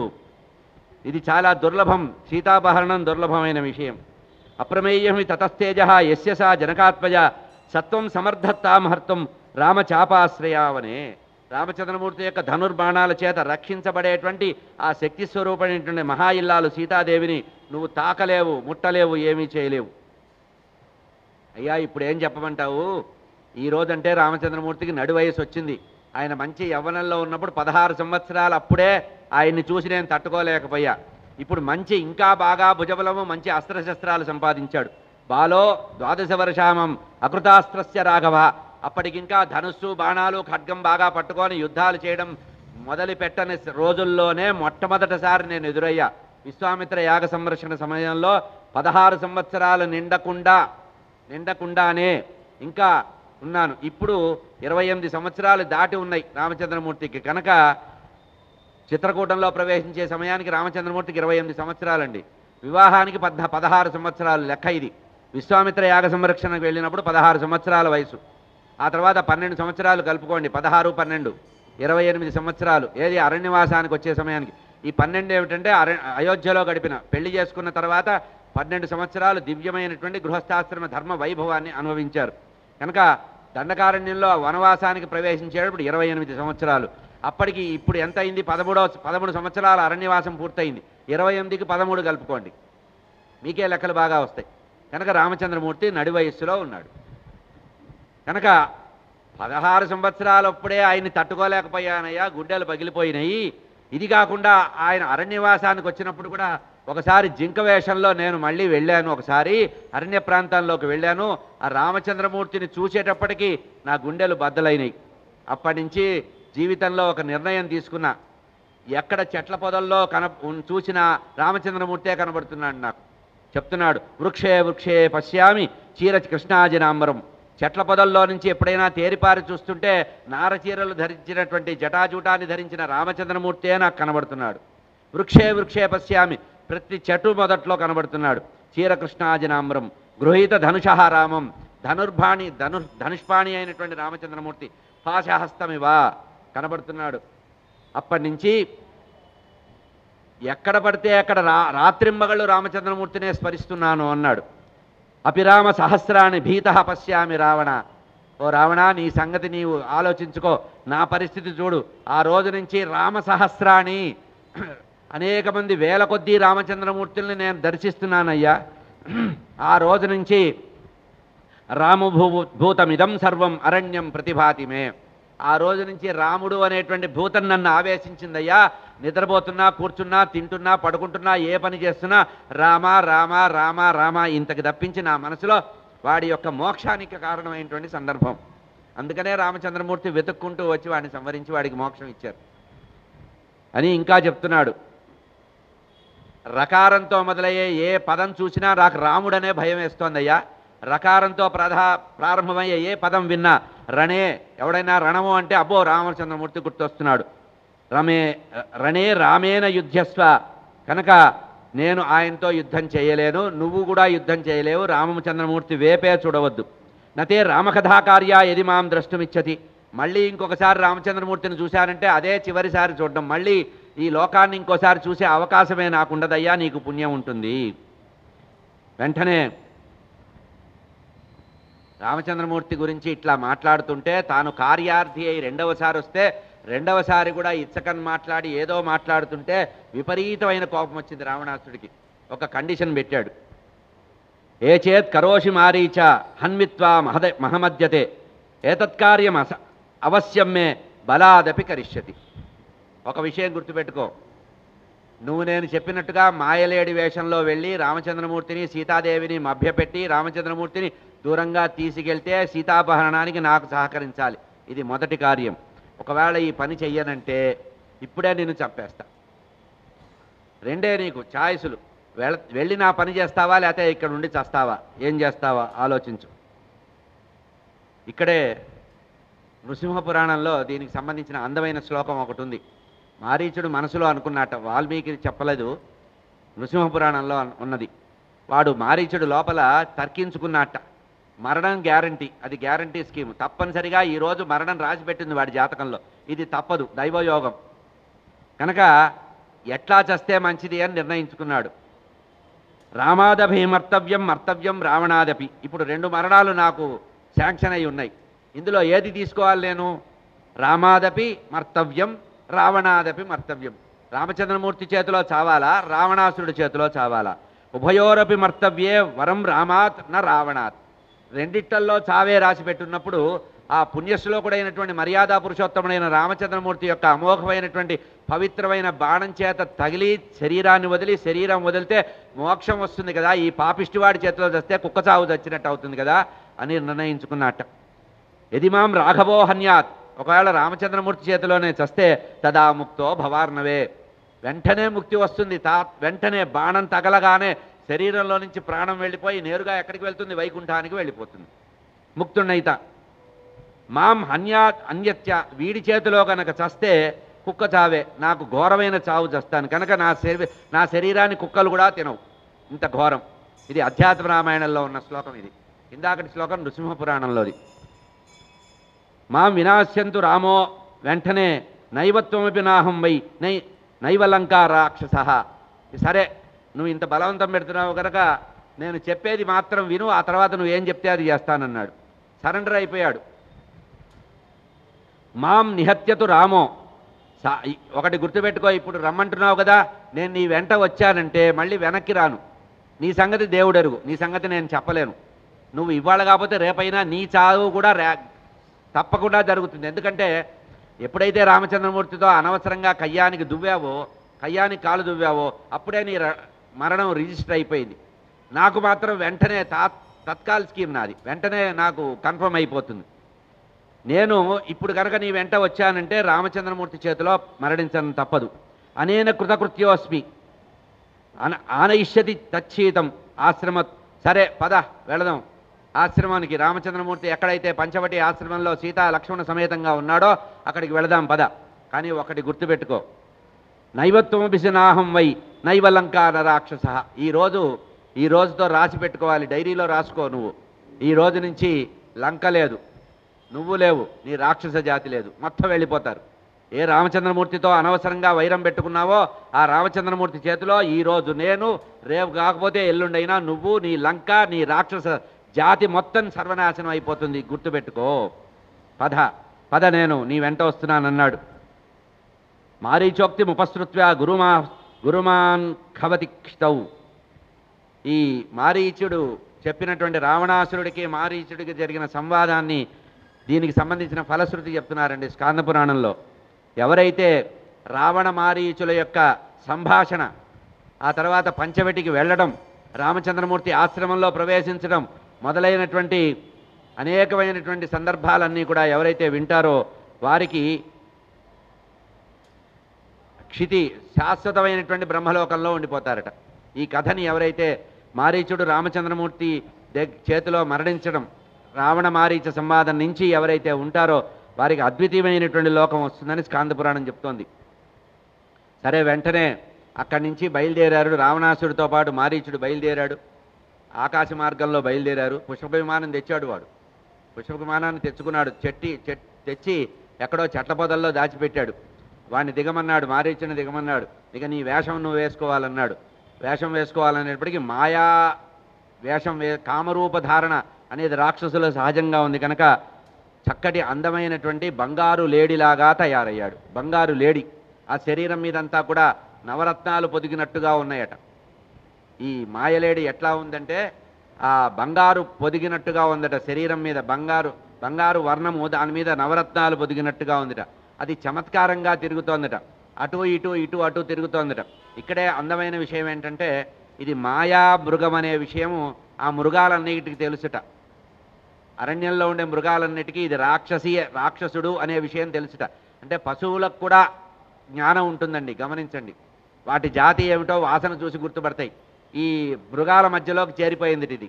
మృగాల మధ్యలోకి చేరితే దగ్గరికి వచ్చి వాసన చూసి మృగాలన్నీ భయపడి పక్కకు వెళ్ళిపోయినాయట. మృగాలన్నీ పక్కకి భయపడిపోయి వెళ్ళిపోయినాయట. ప్రకృతి అంతా కూడా చాలా తపనతో ఉందట. పక్షులు కూడా చాలా ఘోరమైన శబ్దాలు చేస్తున్నాయట. ఎందుకంటే అయ్యో అయ్యో అయ్యో సీతాదేవిని మోహించడానికి రావణాసురుడు వస్తున్నాడని. ఇట్లా ప్రకృతి తయారైనప్పుడు అట్లా అట్లా తిరుగుతూ వచ్చిందట. ఒక్కసారి కళ్ళకి కనపడి ఆ పంచవటి ఆశ్రమాన్ని దగ్గరికి ప్రవేశించి లోపలికి వచ్చినట్టుగా వచ్చి పచ్చికని నవ్వులుతున్నట్టుగా తీసుకొని నోటి కరుచుకొని అక్కడి నుంచి వెళ్ళిందట. ఆ సమయంలో సీతాదేవి చూసింది. సీతాదేవికి భ్రాంతి మోహం కలిగించాలనే అది సీతాదేవికి అనుకూలంగా కనబడుతోందిట. లక్ష్మణస్వామి దాన్ని పట్టించుకోలే. ఇది మాయ అని లక్ష్మణస్వామి గమనించాడు. ఎప్పుడైతే సీతాదేవి తదేకంగా అదే లేడిని చూస్తూ ఉందో కనబడ్డం మాయమవటం అయిందిట. చివరికి తదేకంగా చూస్తే మళ్ళీ వచ్చి ఒక చెట్ల పొదల్లో నిలబడి అట్లా గొంతుని పైకెత్తి చూస్తోందిట. చూస్తుంటే సీతాదేవి రామచంద్రమూర్తిని పిలిచి, నాథా చూసావా, ఆ బంగారు లేడి నాకు కావాలి అని 2-3 కారణాలు చెప్పింది. ఈ మృగాన్ని తీసుకొచ్చి కనుక నువ్వు వేటాడి దీన్ని ప్రాణాపాయ స్థితి లేకుండా దీన్ని రక్షించి బలపన్నో ఏదో చేసి తీసుకొస్తే మన ఆశ్రమంలో కట్టేసి రోజు దీంతో సరదాగా గడుపుతా. ఇది మొదటి ఆప్షన్. రెండవది ఏంటంటే ఒకవేళ ఇది అట్లా దొరక్కపోతే దాన్ని సంహరించి చక్కగా దాని చర్మాన్ని తీసుకురా, హాయిగా రవిక తయారు చేసుకుంటా. 14 సంవత్సరాలు అరణ్యవాసం చేసిన తర్వాత 2 ఆప్షన్స్లో మొదట్లో చెప్పింది ఏంటంటే 14 సంవత్సరాలు దీన్ని పెంచుతా, తర్వాత అయోధ్య నగరంలో మా తోటి కోడళ్ళు ఉన్నారు కదా వాళ్ళకి చూపిస్తా అమూల్యమైనటువంటి ఈ మాయలేడిని, బంగారు లేడిని, లేదా చివరికి దాని శరీరంలో చర్మాన్ని తీసైనా నేను రవిక కుట్టించుకుంటానని మోహం కలిగించింది. అది రావణాసుడి చావుకొచ్చిన మోహం. ఇది లక్ష్మీదేవి మోహానికి గురయ్యే అవకాశం లేదు. అంటే అప్పుడు రామచంద్రమూర్తి 1 నిమిషం ఆగాట, ఆలోచించాడు. అప్పుడు అనుకున్నట్ట, అరణ్యవాసానికి వచ్చి 13 సంవత్సరాలు అయింది, ఇంతవరకు ఒక చిన్న కోరిక కూడా కోరలేదు. నా రక్షణ నా సేవ తప్పించి నాకు అన్యోన్యంగా ఉండడం తప్పించి ఒక కోరిక కూడా కోరలేదు. మొదటి కోరిక కదా తీర్దామనుకున్నట్ట. ఇది కూడా మాయే. ఎందుకంటే మాయామానుష అవతారం, రామచంద్రమూర్తి అవతారమే మాయామానుష అవతారం. ఏమీ తెలియని వాళ్ళలాగా ఉంటాట. ఆత్మానం మానుషం మన్యే రామం దశరథాత్మజం. మాయామానుష అవతారం. ఎందుకంటే మనిషిగా ప్రవర్తిస్తేనే రావణాసురుడు సంహరించబడతాడు కనుక మనిషిగా ప్రవర్తిస్తూ అన్నట్ట. అప్పుడు లక్ష్మణస్వామితో, నాయన లక్ష్మణ, కొంచెం ఇక్కడ మీ వదిన గారిని జాగ్రత్తగా కాపాడుతూ ఉండు, ఇప్పుడే వస్తాను, ఆ లేడీని వేటాడి తీసుకొస్తానన్నాడు. అయ్యయ్యో అన్నగారు ఏమిటి మీ మీ మతి భ్రమించిందా? ఎక్కడైనా లోకల్లో బంగారు లేడు ఇంతవరకు విన్నారా, చూశారా? ఇది రాక్షస మాయ, రాక్షస మాయ. ఇటువంటి రాక్షస మాయల్ని దండకారణ్యంలో ఉన్నప్పుడు నేను అనేక పర్యాయాలు లేడు రూపంలో చూశానన్నాడు లక్ష్మణస్వామి. అంటే ఈ మారీచుడు మారువేషంలో వచ్చినప్పుడు లక్ష్మణస్వామి కూడా చూశాడు. చూశాను అన్నగారు, మీకు పుణ్యం ఉంటుంది, ఏదో అరణ్యవాసం 13 సంవత్సరాలు సుఖంగా గడిపాం, ఇంకొక సంవత్సరం మిగిలింది, హాయిగా క్షేమంగా ఉందాం, ఆ లేడి జోలుకు వెళ్ళొద్దన్నారు. లేదురా నాయన ఉంటాను, నువ్వు ఇక్కడే ఉండు, అయినా నువ్వు ఉన్నప్పుడు ఆమెకు వచ్చే ప్రమాదం ఏముంది, నేను క్షణంలో వచ్చేస్తానని ధనుర్బాణాలు తీసుకొని బయలుదేరాడు. చాలా దూరం వెళ్ళింది, ఎగురుతూ ఎగురుతూ ఆకాశంలో ఎగురుతూ, అది మామూలు లేడి కాదు కదా, మాయలేడి కనుక ఎగురుతూ ఎగురుతూ కామరూప ధారం చేసినటువంటి మారీచుడు కనుక చాలా దూరం తీసుకెళ్ళాట. కొండలు, లోయలు, గుట్టలు, పర్వతాలు అన్నీ దాటించాడు. దాటించిన తర్వాత స్వామి చివరికి మొత్తానికి దాన్ని ఒక బాణంతో వేసేశాడు. వేసేటప్పటికి అది ఏం చేసింది, ఎందుకంటే రావణాసురుడు చెప్పిన మాట ఉందిగా, దూరంగా తీసుకెళ్ళు దాన్ని అని. సరే రామచంద్రమూర్తిని తలుచుకుంటూ హా సీత హా లక్ష్మణ అని శరీరం వదిలింది మారీచుడు. ఎందుకంటే రాజకార్యాన్ని తప్పకూడదు, నరకానికి కారణం అవుతుంది. రాజు దుర్మార్గుడైనా రాజకార్యం మాదకూడదు. ఎందుకంటే ఈ మాట చెప్పాడు, సీతాదేవికి మతి భ్రమించేటట్టుగా, మతి చలించేటట్టుగా ఈ విధంగా మాట్లాడమన్నాడు కనుక శరీరాన్ని వదులుతూ హా సీత హా లక్ష్మణ అని రామచంద్రమూర్తి కంఠాన్ని అనుకరించి కామరూప ధరంలో మిమిక్రీ చేశాడనమాట. ఆ ధరంగా చేస్తే సీతాదేవికి వినపడింది. అది వినపడి వెంటనే లక్ష్మణస్వామిని పిలిచింది. నాయన లక్ష్మణ, మీ అన్నగారికి ఏదో ప్రమాదం ఏర్పడిందంటే, చీచి అంత మాట అనకమ్మా వదిన గారు, రామచంద్రమూర్తికి ప్రమాదం ఏంటి, ప్రపంచమంతా ప్రమాదంలో ఉంటే ఆ పరమాత్మే కాపాడుతూ ఉంటాడు, అటువంటి పరమాత్మకు ప్రమాదం రావడం ఏం లేదమ్మా, ఏమి వద్దు, ఈరోజు వికారంగా ప్రవర్తిస్తున్నారు మీరిద్దరూ కూడా, ఏం ప్రవర్తనలో మార్పు రావాల్సిన అవసరం లేదు. రాముడు సత్యపరాక్రముడు, ధనుర్ధారి అయి ఉన్నాడు, ఆయుధపాణి అయి ఉన్నటువంటి రామచంద్రమూర్తిని ఎవరూ ఏం చేయలేరు, ఇది రాక్షసమాయగా తెలుసుకో అంటే అమ్మవారు విపరీతంగా తిరస్కరించి మాట్లాడింది. ఎందుకంటే ఇక్కడి నుంచి లక్ష్మణుడు వెళ్తే కానీ రావణాసురుడు రాడు, రావణాసురుడు అపహరిస్తే కానీ వాడు చావడు కనుక ఈ జ్ఞానం ఉన్నటువంటి సీతాదేవి లక్ష్మణస్వామిని కఠినంగా మాట్లాడింది. కఠినంగా అవి చెప్పకూడని భాషలో మాట్లాడింది. అట్లా మాట్లాడితే చివరికి నువ్వు కనుక వెళ్ళకపోతే ఇప్పుడు ప్రాణత్యాగం చేస్తానంది. కనుక వెంటనే అమ్మ నిన్ను నువ్వు రక్షించుకో అని చెప్పి అమ్మ వెంటనే లక్ష్మణస్వామి వెళ్ళారు. ఇక్కడే లోకంలో ఒక చిన్న దుర్మార్గమైన ప్రచారం ఉంది. బాణం తీసుకొని 3 గీతలు గీశాడని, ఈ 3 గీతలు దాటొస్తే చాలా ప్రమాదమని, ఈ 3 గీతలు రావణాసుడు దాటలేడని. సీతామ్మవారు వదిన గారంటే తల్లితో సమానం ఆయనకి. అట్లాంటి అమ్మవారి గీతలు గీసి నువ్వు ఇక్కడ ఉండని చెప్పి ముగ్గు వేసి వెళ్ళే అలవాటు చాలా తుచ్చమైన ఆలోచన ఇది. కనుక లక్ష్మణరేఖ అనేది లేదు. మనం బొద్దంకులు చీమలు రాకుండా వాడడానికి మాత్రమే లక్ష్మణరేఖ ఉపయోగపడుతుంది. కనుక లక్ష్మణరేఖ పురాణాల్లో లేదు, రామాయణంలో లక్ష్మణరేఖ లేదు. చెప్పాడమ్మా నిన్ను నువ్వు రక్షించుకో అని రామచంద్రమూర్తిని రక్షించడానికి విన్నట్టుగా వెళ్ళాడు. తప్పని పరిస్థితుల్లో వెళ్ళాడు, ఏడుస్తూ మొత్తుకుంటూ ఇది చాలా ప్రమాదమమ్మా, అన్నగారు మళ్ళీ ప్రశ్నిస్తే నేను ఏం చెప్పాలని వెళ్ళాడు. చాలా దూరం వెళ్ళాడు. అక్కడ రావణాసురుని అదే మారీచుడిని సంవరించి రామచంద్రమూర్తి వెనక్కి వస్తున్నాడు. ఇదే సమయంలో రావణాసుడు చెట్టు చాటున దొంగలాగా దాక్కున్నవాడు సన్యాసి వేషంలో వచ్చారటండి. ఆ సన్యాసి వేషంలో వచ్చి కూడా ఆయన ఎట్లా ఉన్నాడో కూడా చెప్తున్నాడండి. త్రిదండి సన్యాసి వేషంలో వచ్చాట. మామూలుగా సన్యాసులకు ఒక దండం ఉంటుంది కదా, 3 దండాలు, తెల్లటి ధ్వజం, శిఖ ఉందిట, యజ్ఞోపవీతం కూడా ఉందిట. త్రిదండి సన్యాసి అన్నారు. త్రిదండి సన్యాసి వేషంలో వచ్చి అమ్మవారి దగ్గరకు వచ్చాట. ఇగో ఇక్కడే చూడండి, శుక్ల కాషాయ సంవీత శిఖీ ఛత్రి ఉపవీతన 3 గుర్తులు చెప్పారు. వాల్మీకి రామాయణంలో చెప్పిన మాటే, నేను ఒట్టిగా గాలి మాటలు కావు. కాషాయ సంవీత, కాషాయ వస్త్రాన్ని ధరించి, శిఖని ధరించి, మామూలుగా సన్యాసులకు శిఖ ఉండదు, శిఖని ధరించి, కాషాయ వస్త్రాన్ని ధరించి, ఛత్రి గొడుగును కూడా పట్టుకొని, ఉపానహి త్రిదండి రూపేణ వామే చాంసే అవసజ్జ పరివ్రాజ రూపేణ వైదేహి అన్వవర్తత. పరివ్రాజ రూపంలో సన్యాసి, కపట సన్యాసి రూపంలో సీతాదేవి ఉన్న దగ్గరికి వచ్చాట. సూర్యచంద్రులు ఆకాశంలో లేనప్పుడు సంధ్యా సమయం ఉంటుందే, అట్లా రామలక్ష్మణులు అనేటువంటి సూర్యచంద్రులు లేనటువంటి ఆ పంచవటి ప్రాంతంలోకి ఆ దుర్మార్గుడైన రావణాసురుడు సన్యాసి వేషంలో వచ్చాట. ఆశ్చర్యకరమైన విషయం ఏంటంటే ఈ త్రిదండి వేషం అనేది రామాయణంలో, భారతంలో కూడా కనబడుతుంది. భారతంలో మనం గమనించినప్పుడు అనుశాసన పర్వంలో, భీష్మ పర్వం అనుశాసన పర్వంలో కనబడుతుంది. ఏంటంటే శాంతి పర్వం, అనుశాసన పర్వం. ధర్మరాజుకి కృష్ణ పరమాత్మ దగ్గరుండి పట్టాభిషేకం చేయిస్తాడు. కౌరవులందరూ మరణించారు, 18 రోజుల యుద్ధం అయిపోయింది. భీష్ముడు అంబశయ్య మీద ఉన్నాడు. ఆ సమయంలో అనేక నీతులు తెలుసుకున్న తర్వాత ధర్మరాజుకి పట్టాభిషేకం చేయించడానికి ముహూర్తం అవుతుంది. కృష్ణ పరమాత్మ, వ్యాస భగవానుడు వాళ్ళందరూ ఉన్నారు. అప్పుడు సరిగ్గా పట్టాభిషేకానికి ముహూర్తం ప్రారంభిద్దామనే సమయంలో ఒకడు త్రిదండి వేషంలో కాషాయ బట్టలు కట్టుకొని ఒకడు వచ్చాడు. త్రిదండి వేషమే అది కూడా శిఖా యజ్ఞోపవీతం పెట్టుకొని త్రిదండి వేషంలో వచ్చాడు. ఈ త్రిదండి వేషం కొంపలార్పుతోంది ఇప్పుడు సమాజాన్ని. అంటే రాముణ్ణి కూడా నిందించే పరిస్థితి, శివుణ్ణి నిందించే పరిస్థితి కూడా చూస్తున్నాం కదా మనం. అట్లా వచ్చి అందరూ వింటున్నప్పుడు ఒక మాట అన్నాడు. ఏమన్నాడంటే, ఈ ధర్మరాజు దుర్మార్గుడు, ఇతను రాజ్యం చేయడానికి అర్హుడు కాదు, ఇదంతా మా బ్రాహ్మణ జాతికి సంబంధించినటువంటి తీర్మానం అన్నాడు. అందరూ ఆశ్చర్యపోయారు. ధర్మరాజు లేచి నిలబడ్డాడు. నిలబడేటప్పటికీ ఆ బ్రాహ్మణోత్తములందరూ లేచి నిలబడి, వీడు మా ప్రతినిధి కాడు, వీడు దుర్మార్గుడు, రాక్షసుడే, ఈ బ్రాహ్మణ వేషంలో, సన్యాసి వేషంలో, కాషాయ దండంతో, త్రిదండి వేషంతో వచ్చాడు, పరమ దుర్మార్గుడు, ఇతను మా ప్రతినిధి కాదు, ఇతను బ్రాహ్మడే కాదు కనుక స్వామి వీడు మాయలో ఉండేటువంటి రాక్షసుడు అన్నారు. అక్కడ వ్యాస భగవానుడు వ్యాఖ్యానంలో చెప్పిన మాట ఏంటంటే, బాల్యమిత్రుట దుర్యోధనుడికి, దుర్యోధనుడికి బాల్యమిత్రుడు. దుర్యోధనుడు కూడా రాక్షస అంశతో వచ్చినవాడే కదా, కలి అంశతో వచ్చినవాడే కనుక బాల్యమిత్రుట. ఆ బాల్యమిత్రుడైనటువంటి వాడు దుర్యోధనుడికి మంచి చెయ్యాలి, ఏదో ఇచ్చకంగా ఉండాలని చెప్పి వెళ్ళి దుర్యోధనుడు చనిపోయిన తర్వాత కూడా ఇంకా పగ సాధిద్దామనే ఉద్దేశంలో దుర్యోధనుడి పక్షాన వచ్చి త్రిదండి వేషంలో వచ్చి ధర్మరాజు పట్టాభిషేకాన్ని ఆపడానికి ప్రయత్నం చేస్తాడు. కనుక ఇది మహా మోసమైన వేషం, త్రిదండి వేషం. కాషాయ సంవీత శిఖీ ఛత్రి యజ్ఞోపవీతం కూడా పెట్టుకున్నట్ట పరివ్రాజక వేషం.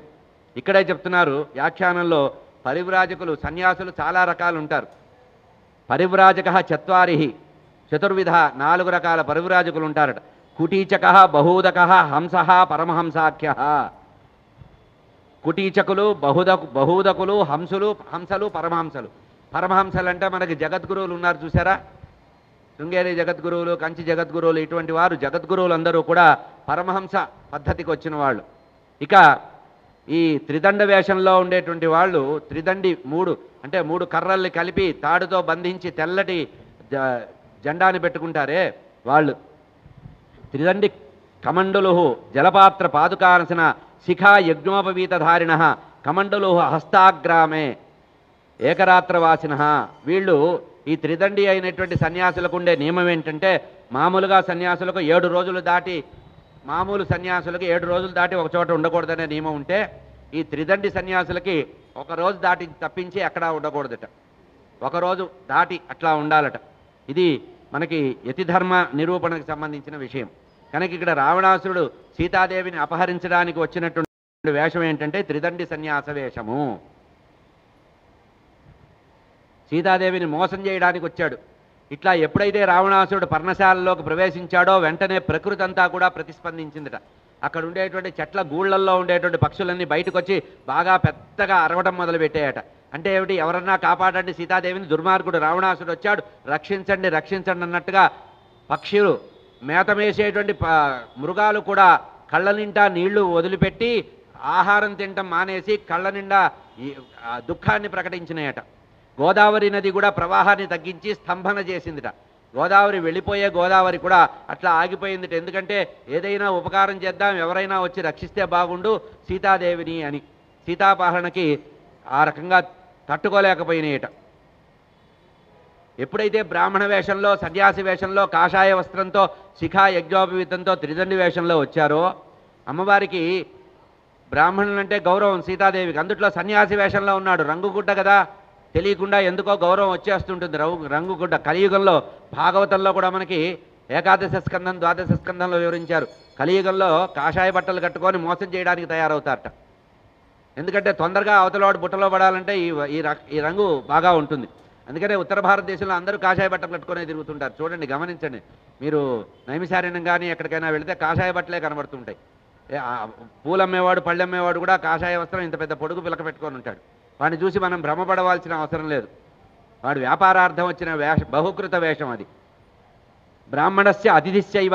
ఎందుకు అమ్మవారు అనుమతించిందంటే, బ్రాహ్మణస్య బ్రాహ్మణ జన్మ యజ్ఞోపేతం కనబడింది, అతిథి రూపంలో వచ్చాడు.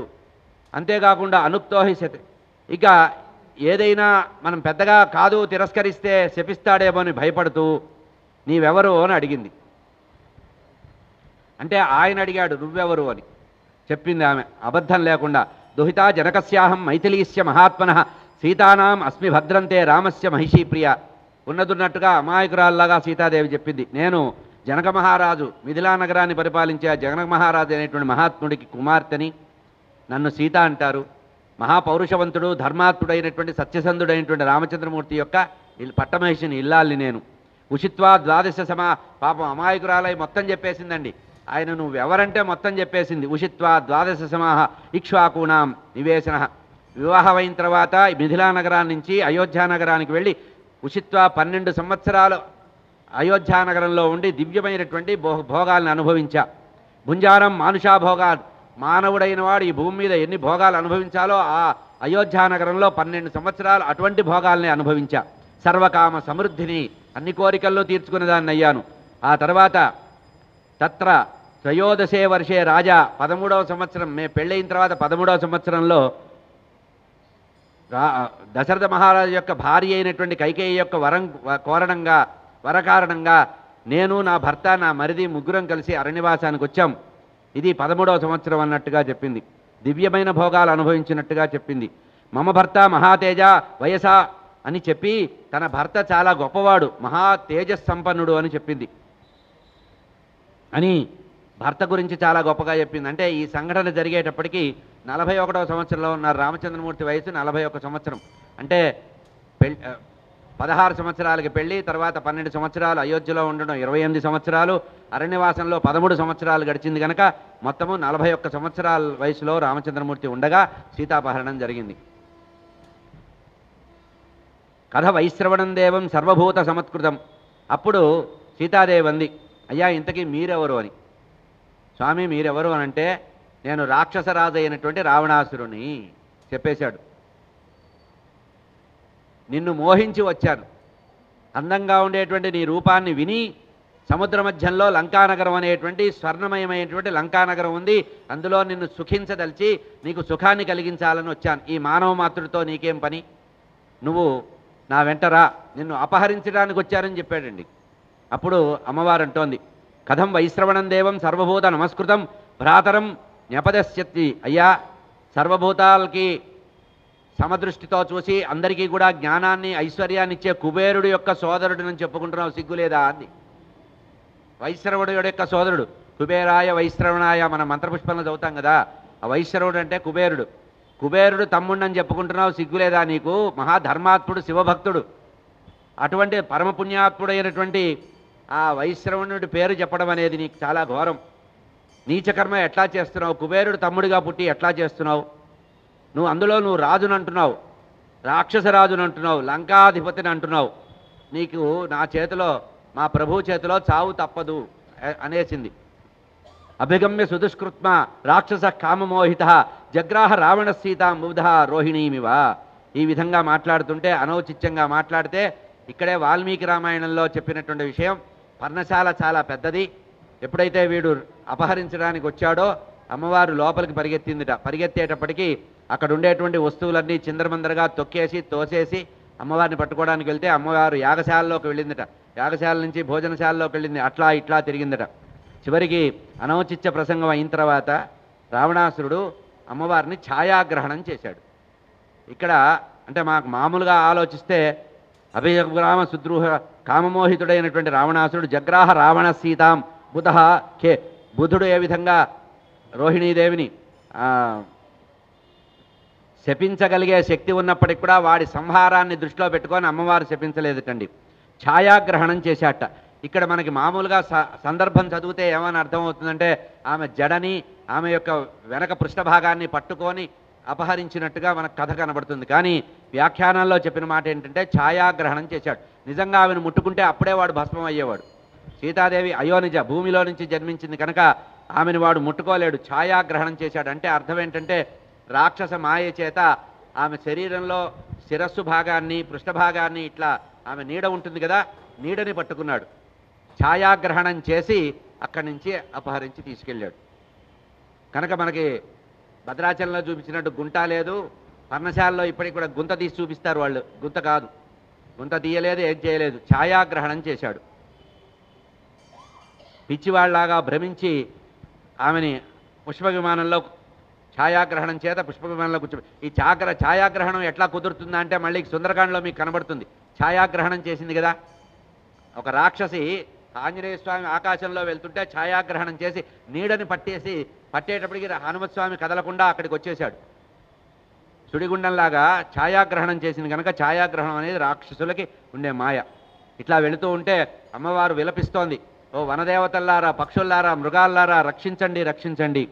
ఈ అమ్మవారి యొక్క గొంతును విన్నాడు మర్రి చెట్టు మీద ఉండేటువంటి జటాయువు. జటాయువు విని చాలా వృద్ధుడై ఉన్నాడు. దైవతానిచ యాన్యస్సి వివిధ పాదపే. అమ్మవారు వనదేవతల్ని ప్రార్థిస్తోంది, ఈ దుర్మార్గుడు నన్ను అపహరిస్తున్నాడు, రక్షించండి, రక్షించండి అంటే అప్పుడు క్రుద్ధరాజు అన్నారు జటాయువు పక్షిరాజు అయినటువంటి జటాయువు చూశాడు.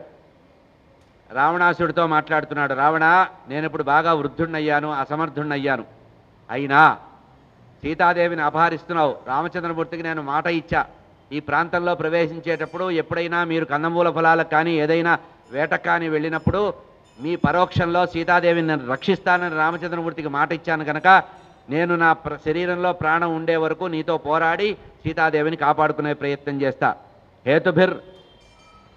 హేతుభిర్ న్యాయ సంయుక్తై. ఈ విధంగా సీతాపహరణ నువ్వు చేయలేవు, నేను బతిగుండగా నువ్వు సీతాపహరణ చేయలేవు. నువ్వు నిజంగా సమర్థుడై నిజంగా నీలో పౌరుషమే ఉంటే రామచంద్రమూర్తి వచ్చే వరకు ఆగి ఆయనతో యుద్ధం చేసి ఆయన్ని ఓడించి సీతాపహరణం చేయి. అయినా ఒకటి గుర్తుపెట్టుకో, నీ వల్ల కాదు. ఎందుకంటే కరుడు, దూషణుడు, త్రిశరుడు అనేటువంటి ముగ్గురు 14,000 మందిని రామచంద్రమూర్తి ముహూర్త కాలంలో సంహరించాడే. అటువంటి రామచంద్రమూర్తితో నువ్వు వైరం పెట్టుకున్నావంటే నీ చావు మూడినట్టే అని అక్కడి నుంచి ఆ మర్రి చెట్టు మీద నుంచి ఒక దూకాట. ఆకాశంలో పుష్ప విమానం వెళుతుంటే ఆ వృద్ధుడైనటువంటి జటాయువు రెక్కలతో కొట్టాట. ఆ రావణాసురుణ్ణి రెక్కతో ఇది చరణాకులతో కొట్టినట్టుగా, కొరడాతో కొట్టినట్టుగా కొడితే రావణాసుడికి వాతలు పడ్డాయట. ఆ తర్వాత గోళ్లతో గీకాట, ముక్కుతో కరిచాట, మహా ఇబ్బంది పెట్టాడు. రక్తసిక్తమైన శరీరంతో నిలబడ్డట్టండి. రావణాసుడికి రక్తం వచ్చేసింది. అంటే రామభక్తి ఇట్లా ఉండాలి, ఇంత దృఢంగా ఉండాలి రామచంద్రమూర్తి మీద. గోళ్లతో రక్కేశాడు, ముక్కుతో కొరికాడు, రెక్కలతో కొట్టాడు. చివరికి వాడిని తట్టుకోలేక, జటాయువును తట్టుకోలేక నాకు చాలా ప్రమాదం ఏర్పడిందని అప్పుడు వెంటనే ఖడ్గాన్ని తీసి రెక్కల్ని నరికేశాట. జటాయువు యొక్క రెండు రెక్కల్ని నరికేస్తే ప్రాణావశిష్ఠుడై కింద పడ్డాట. ఆకాశంలో ఉండేటువంటి పుష్ప విమానం వెంటబడుతున్న జటాయువు నేల మీద పడిపోయాడు.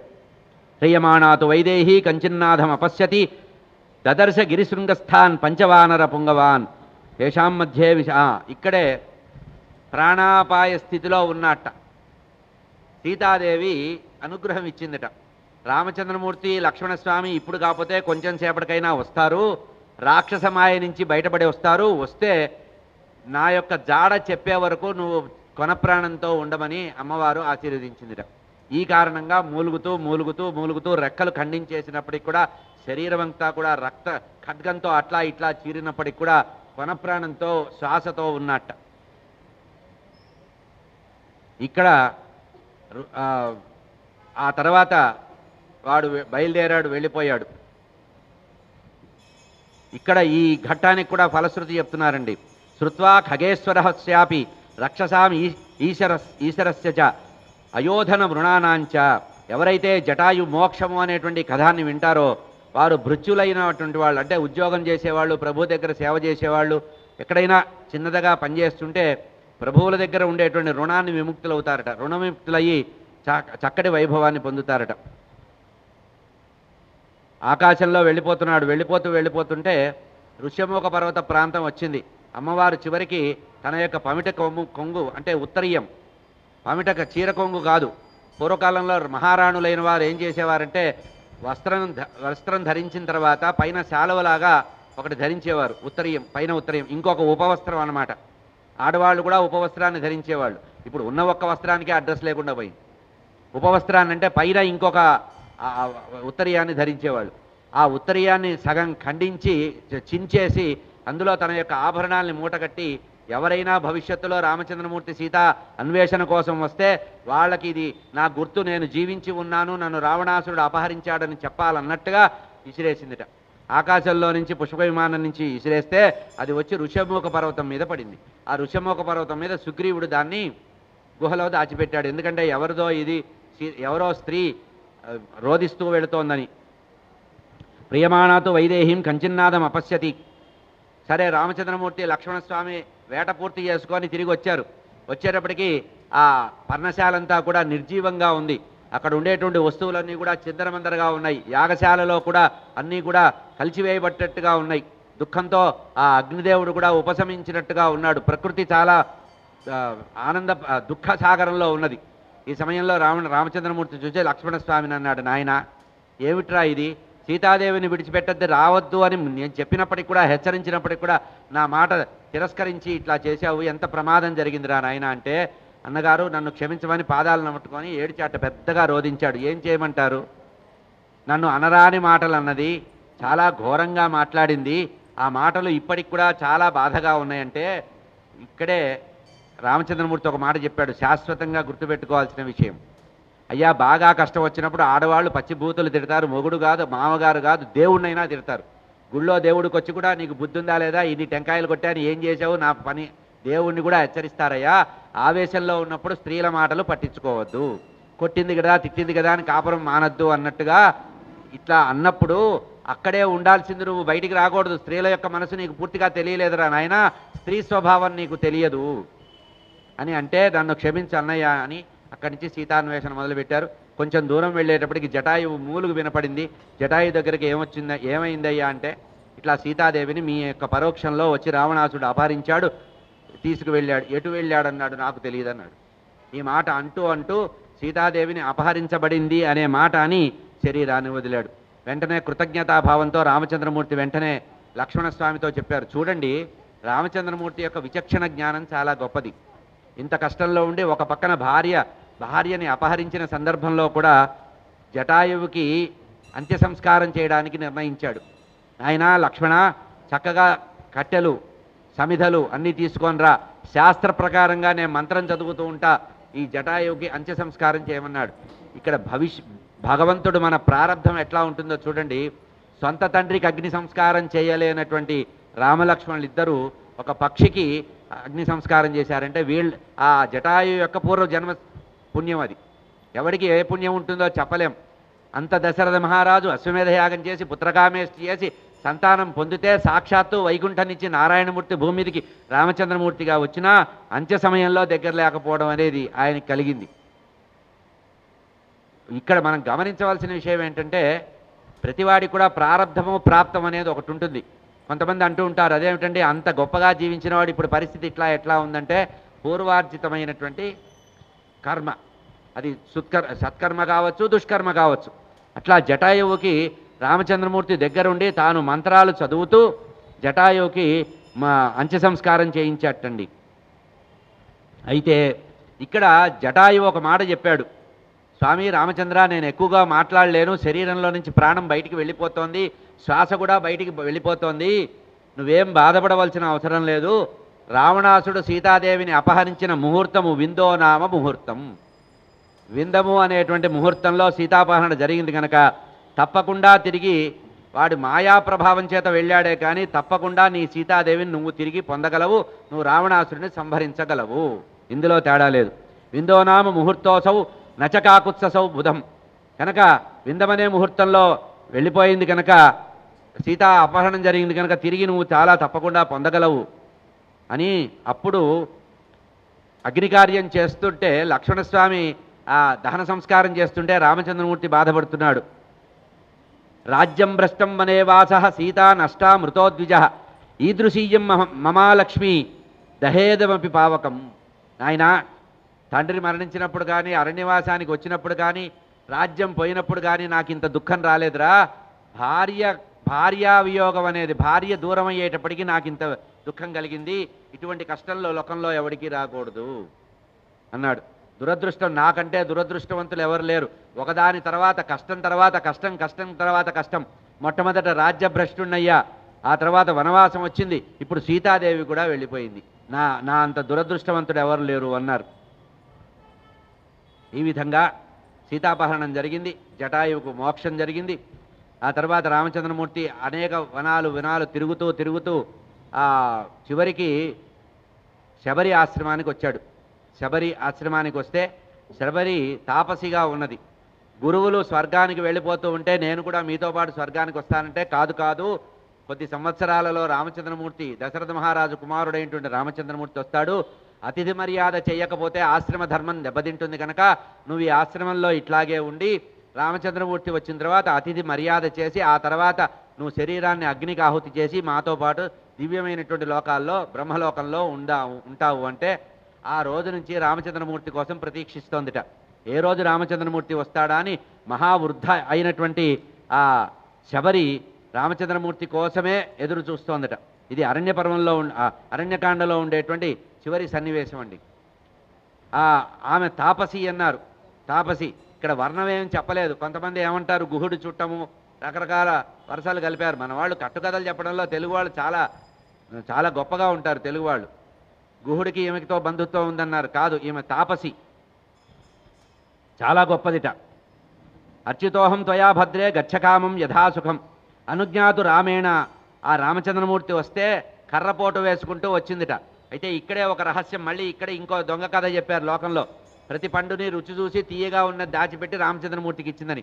ఎంగిలి ఇవ్వగలిగినంత ఆమె కళావిహీనరాలు కానీ జ్ఞానవిహీనరాలు కానీ కాదు. మహాత్ములకు సేవ చేసిన ఆమె, మహాజ్ఞాన సంపన్నులైనటువంటి వారికి సేవ చేసిన ఆమె ఇట్లా ఉండదు. ఆమె ఏం చేసేదిటంటే రామచంద్రమూర్తి వస్తాడని తెలుసుకొని అరణ్యంలో కర్రపోట వేసుకొని తిరిగేదిట. ఎక్కడైనా మధురమైనటువంటి ఫలాలు ఉండే చెట్టు ఉంటే ఆ చెట్టు దగ్గరికి వెళ్ళి ఒక పండు కోసి తినేదిట. ఈ చెట్టు చాలా మధురమైన ఫలాన్ని ఇస్తోందని ఆ చెట్టు ఫలాలని తీసుకొని దాచిపెట్టేదిట. ఇట్లా మధురమైన ఫలాల గల వృక్షాల దగ్గర ఫలాలని సేకరించి అది మధురంగా ఉంది నమ్మకం ఉంటే ఇంకో కొమ్మ నుంచి, ఆ కొమ్మ నుంచి కూడా కాదు, అదే వృక్షానికి ఇంకో కొమ్మ నుంచి మధురంగా ఫలాలను తెచ్చి గుట్టలు పెట్టిందిట. ఈ ఫలాల్ని రామచంద్రమూర్తికి లక్ష్మణస్వామికి ఇచ్చింది. ఏహతే భావితాత్మన గురవోమో మహాత్మన. నువ్వెవరమ్మా అంటే చెప్పింది నన్ను శబరి అంటారు, తాపసిని నేను. మహర్షులైనటువంటి వాళ్ళు ఇక్కడే చాలా కాలం తపస్సు చేశారు అన్నారు. ఆ మహర్షులు ఎంత గొప్పవాళ్ళంటే సముద్రంలో స్నానం చేయాలంటే ఆ సంకల్పం చేత నదుల్లో తపస్సు స్నానం చేయాలని కోరిక కలిగితే పౌర్ణమి అమావాస్యకి నదీ స్నానాలు సముద్ర స్నానాలు చేస్తారు కదా. ఆ తాపసుల కోరిక ప్రకారం ఆ సముద్రం వచ్చి వీళ్ళు స్నానం చేయడానికి జల రూపంలో అక్కడ కనపడి మళ్ళీ వెనక్కి వెళ్ళేదిట. నదులు కూడా అట్లా వచ్చి వెళ్ళేవేట. అది తపస్సు అంటే, ఋషుల యొక్క తపస్సు. ఆమె చెప్పింది వాళ్ళ యొక్క గొప్పతనం అంతా చెప్పింది. శుద్ధమైనటువంటి అంతఃకరణంతో మంత్రానుష్ఠానం చేస్తూ ఇహతే భావితాత్మన గురవే, మా గురువులందరూ కూడా ఈ ఆశ్రమంలోనే ఈ వేదికల మీదే తపస్సు చేశారు, అగ్నికార్యం చేశారు అని చెప్పారట. ఇక ఆ ఋషుల యొక్క గొప్పతనం, తపస్సు చేసినటువంటి ఋషుల యొక్క గొప్పతనం చెప్తోంది ఈమె. వాళ్ళు రోజు అక్కడ ఉండేటువంటి నదిలో స్నానం చేసి బట్టలు పిండుకొని వచ్చి బట్టలు ఆరేసేవాళ్ళట. ఆ బట్టలు ఆరేసినప్పుడు వీళ్ళ యొక్క వస్త్రాల మీద పిండగా మిగిలినటువంటి జలము ఆ చెట్ల మీద ఆరేస్తుంటే ఆ పూల చెట్ల మీద చుక్కలు పడేవిట.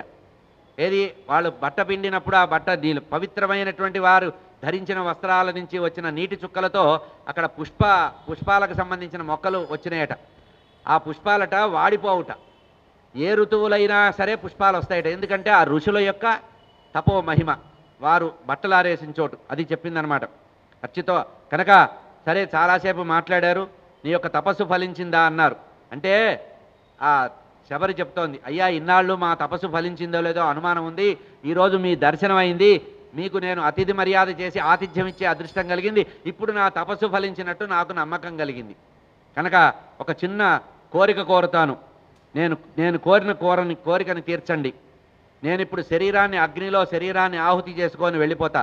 నా శరీరం అగ్నితో ఆహుతై వెళ్ళిపోయే సందర్భంలో పవిత్రులైనటువంటి రామచంద్ర మీరు ఎదురుగా చూస్తూ ఉండండి. మిమ్మల్ని చూస్తూ నేను పైలోకానికి వెళ్తానంది. ఇది దివ్యలోకానికి వెళ్ళేటువంటి కృతి.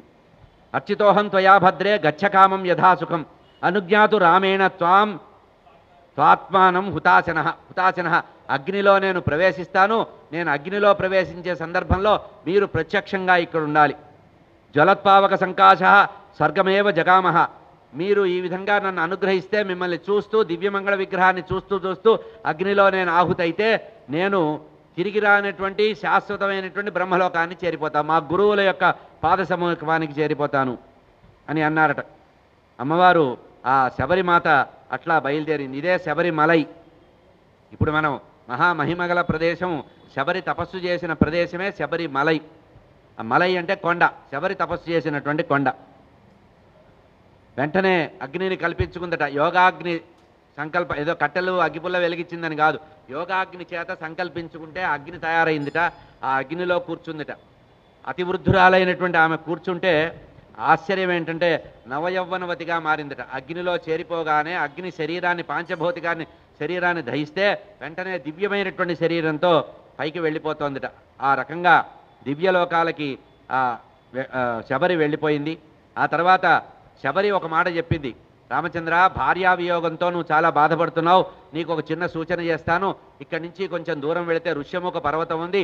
ఆ పర్వతం దగ్గర సుగ్రీవుడనేవాడు 4 వానరులతో భయంతో, ప్రాణభయంతో ఆ కొండ శిఖరం మీద ఉంటాడు. నువ్వు అతనితో స్నేహం చేయి, అతనితో స్నేహం చేస్తే నీ సీతాదేవిని నువ్వు తిరిగి పొందగలవు అని చెప్పి ఆమె దేహత్యాగం చేసిందిట. ఇది ఈ రకంగా విని ఆ తర్వాత కిష్కింధాకాండలో ఆ స్వామి బయలుదేరి వెళ్ళాడు. రామలక్ష్మణులు ఇద్దరూ బయలుదేరారు. అక్కడ ఉండేటువంటి ఆ ప్రకృతి సౌందర్యానికి చాలా పరవశం పొందారు. అట్లా చూస్తూ చూస్తూ ఉంటే ఆ కొండ మీద ఉండేటువంటి సుగ్రీవుడు చూశాడు. సుగ్రీవుడు చూసి ఆ నేల మీద ఉన్నటువంటి ఇద్దరు వీరులను చూసి ఆ వీరుల గురించి ఆలోచిస్తున్నారు. ఇక్కడే చెప్తున్నారండి, మనకి బ్రహ్మాండ పురాణంలో చెప్పబడింది, ఒక్కొక్క కాండకి ఒక్కొక్క ధ్యాన శ్లోకం చెప్పబడింది. మొదటి రోజే చెప్పాను, రామచంద్రమూర్తి అంటే హరిహరాత్మకమైనటువంటి ఏకరూపం. ఆయనే శివుడు, ఆయనే విష్ణువు. శివాయ విష్ణురూపాయ శివరూపాయ విష్ణువే అంటే రామచంద్రమూర్తే. అష్టాక్షరి మహామంత్రము శివపంచాక్షరి మహామంత్రంలో ఉండేటువంటి అమృత బీజాక్షరాలు తీసుకుంటే రామ అయింది. కనుక అటువంటి ఈ సుందర కిష్కింధాకాండకి ధ్యాన శ్లోకం చెప్పారు బ్రహ్మాండ పురాణంలో వ్యాస భగవానుడు. సుగ్రీవాది యుతం శ్రీశం భస్మాంగావృతం ఈశ్వరం మహేశ్వర సమంధ్యాయేత్ కిష్కింధాకాండ ఉత్తమే. ఈ కిష్కింధాకాండలో ఋష్యమోక పర్వత ప్రాంతానికి రామచంద్రమూర్తి వెళ్తున్నటువంటి రూపం ఎట్లా ఉందిటంటే, శరీరం నిండా భస్మాన్ని ధరించాట. రామచంద్రమూర్తి భస్మాన్ని ధరించాడు, జటాజూటం నారచీరలు ధరించాడు. భస్మాంగావృతం ఈశ్వరం, శరీరం అంతా కూడా భస్మాన్ని ధరించినటువంటి రామచంద్రమూర్తి మహేశ్వర సమం, పరమేశ్వరుడు శంకరుడిలాగా ఉన్నట్ట. కిష్కింధాకాండలో రామచంద్రమూర్తిని ధ్యానం చేసేవాళ్ళు మహేశ్వర సమం ధ్యాయేత్ కిష్కింధాకాండ ఉత్తమే. కిష్కింధాకాండ అంతా కూడా రామచంద్రమూర్తి మర్యాదా పురుషోత్తముడే రామచంద్రమూర్తి మహేశ్వరుడుగా ఉన్నట్ట. అట్లా ఉంటే రామచంద్రమూర్తిని లక్ష్మణస్వామిని కొండ మీద ఉండేటువంటి ప్రాణభయంతో వాలి చంపేస్తాడో అనేటువంటి ప్రాణభయంతో ఋష్యమూక పర్వతం మీద ఉండేటువంటి సుగ్రీవుడు ఈ ఇద్దరు యువకులను చూసి ప్రాణభయంతో బాధపడుతున్నాడు. తౌతు దృష్ట్వా మహాత్మానో భ్రాతరౌ రామలక్ష్మణౌ వరాయుధ ధరౌ వీరో సుగ్రీవ శంకితో అభవత్. వెంటనే ఆ దివ్యమైనటువంటి కోదండాన్ని ధరించి అమ్ములపొదిని బాణాలని ధరించినటువంటి రామలక్ష్మణులు ఇద్దరిని చూసినటువంటి ఆ సుగ్రీవుడు అనుకున్నట్ట, సందేహం లేదు, సుగ్రీవుడు పంపగా వచ్చినటువంటి వాళ్ళు నన్ను సంవరించడానికి వచ్చారు, నా శత్రువులు అనుకున్నట్ట. అని వెంటనే అక్కడ ఉండేటువంటి వాళ్ళతో ప్రాణభయం ఉంది, పారిపోదామన్నట్ట. అక్కడ ఉండేటువంటి వానరులు కొంతమంది వెంటనే పరివారం అంతా కూడా కొండ గుహల్లో దూకి ఆ కొండ మించి ఈ కొండ మీదికి ఋష్యముఖ పర్వతం అంటే అనేక పర్వతాల యొక్క సమూహం, అది దూకుతున్నారట. ఈ విషయాన్ని చూసి అప్పుడు ఆంజనేయ స్వామి మాట్లాడుతున్నారు. మనకి రామాయణంలో ఆంజనేయ స్వామి ప్రవేశించిన మొట్టమొదటి ఘట్టం. సంభ్రమస్త్యజ్యతామేష సర్వైర్వాలికృతే మహాన్ మలయోయం గిరివరో భయనేహం నా నేహాస్తి వాలినః. మహారాజా సుగ్రీవుడికి మంత్రి ఆంజనేయ స్వామి, అయ్యా ఎందుకు అనవసరంగా బాధపడతావు, మతంగ ఆశ్రమానికి వచ్చావు కదా, మతంగముని ఆశ్రమం దగ్గరే ఋష్యముఖ పర్వతం ఉంది. మతంగముని ఒకానొక సందర్భంలో వాలిని శపించాడు. నువ్వు గనక ఈ ఋష్యముఖ పర్వత ప్రాంతానికి వస్తే నీ తలకాయ 1000 ముక్కలై చస్తావన్నాడు. ఈ ప్రాణభయంతో ఋష్యముఖ పర్వత ప్రాంతానికి వాలి రాడు. ఇట్లా వాలి ఈ ప్రాంతానికి రావడం తెలిసి కూడా ప్రాణభయంతో ఎందుకు బాధపడుతున్నావు? అయినా నీ యొక్క సహజ గుణం పోలేదు. అహో శాఖామృగేందత్వం వ్యక్తమేవం ప్లవంగమం లఘుచిత్తతయా అస్మాకం నస్థానమపి యోయిత. చంచల చిత్తంతో ఉన్నవాడికి ప్రపంచమంతా కూడా చపల స్వభావంగానే కనబడుతుంది. మనం యథార్థంగా వానర జాతి వాళ్ళం కదా, వానర జాతి వాళ్ళకి చంచల స్వభావం ఉంటుంది కదా, నీలో ఉండే వానర స్వభావం చంచల స్వభావం బయటకు వచ్చింది. లఘుత్వ చిత్తయాహ శాఖామృకేందత్వం అన్నాడు. అంటే ఆ కొమ్మ మించి ఈ కొమ్మ మీనికి కోతి ఎప్పుడు చూడండి ఒక చోట వానరం ఒక చోట స్థిరంగా కూర్చోదు, పని ఉన్నా లేకపోయినా అటు ఇటు తిరుగుతుంది, చంచల స్వభావం. కనుక వానర లక్షణాన్ని కలిగి ఉన్నావు స్వామి. బుద్ధి విజ్ఞాయ సంపన్నం ఇంగితై సర్వమాచర నహ్యతి బుద్ధిర్. ఇక్కడే బుద్ధిమంతుడైనటువంటి ఆంజనేయ స్వామి గురువుగా శిష్యుడైనటువంటి సుగ్రీవుడికి ఆచార్య స్వరూపంతో చెప్తున్నారు.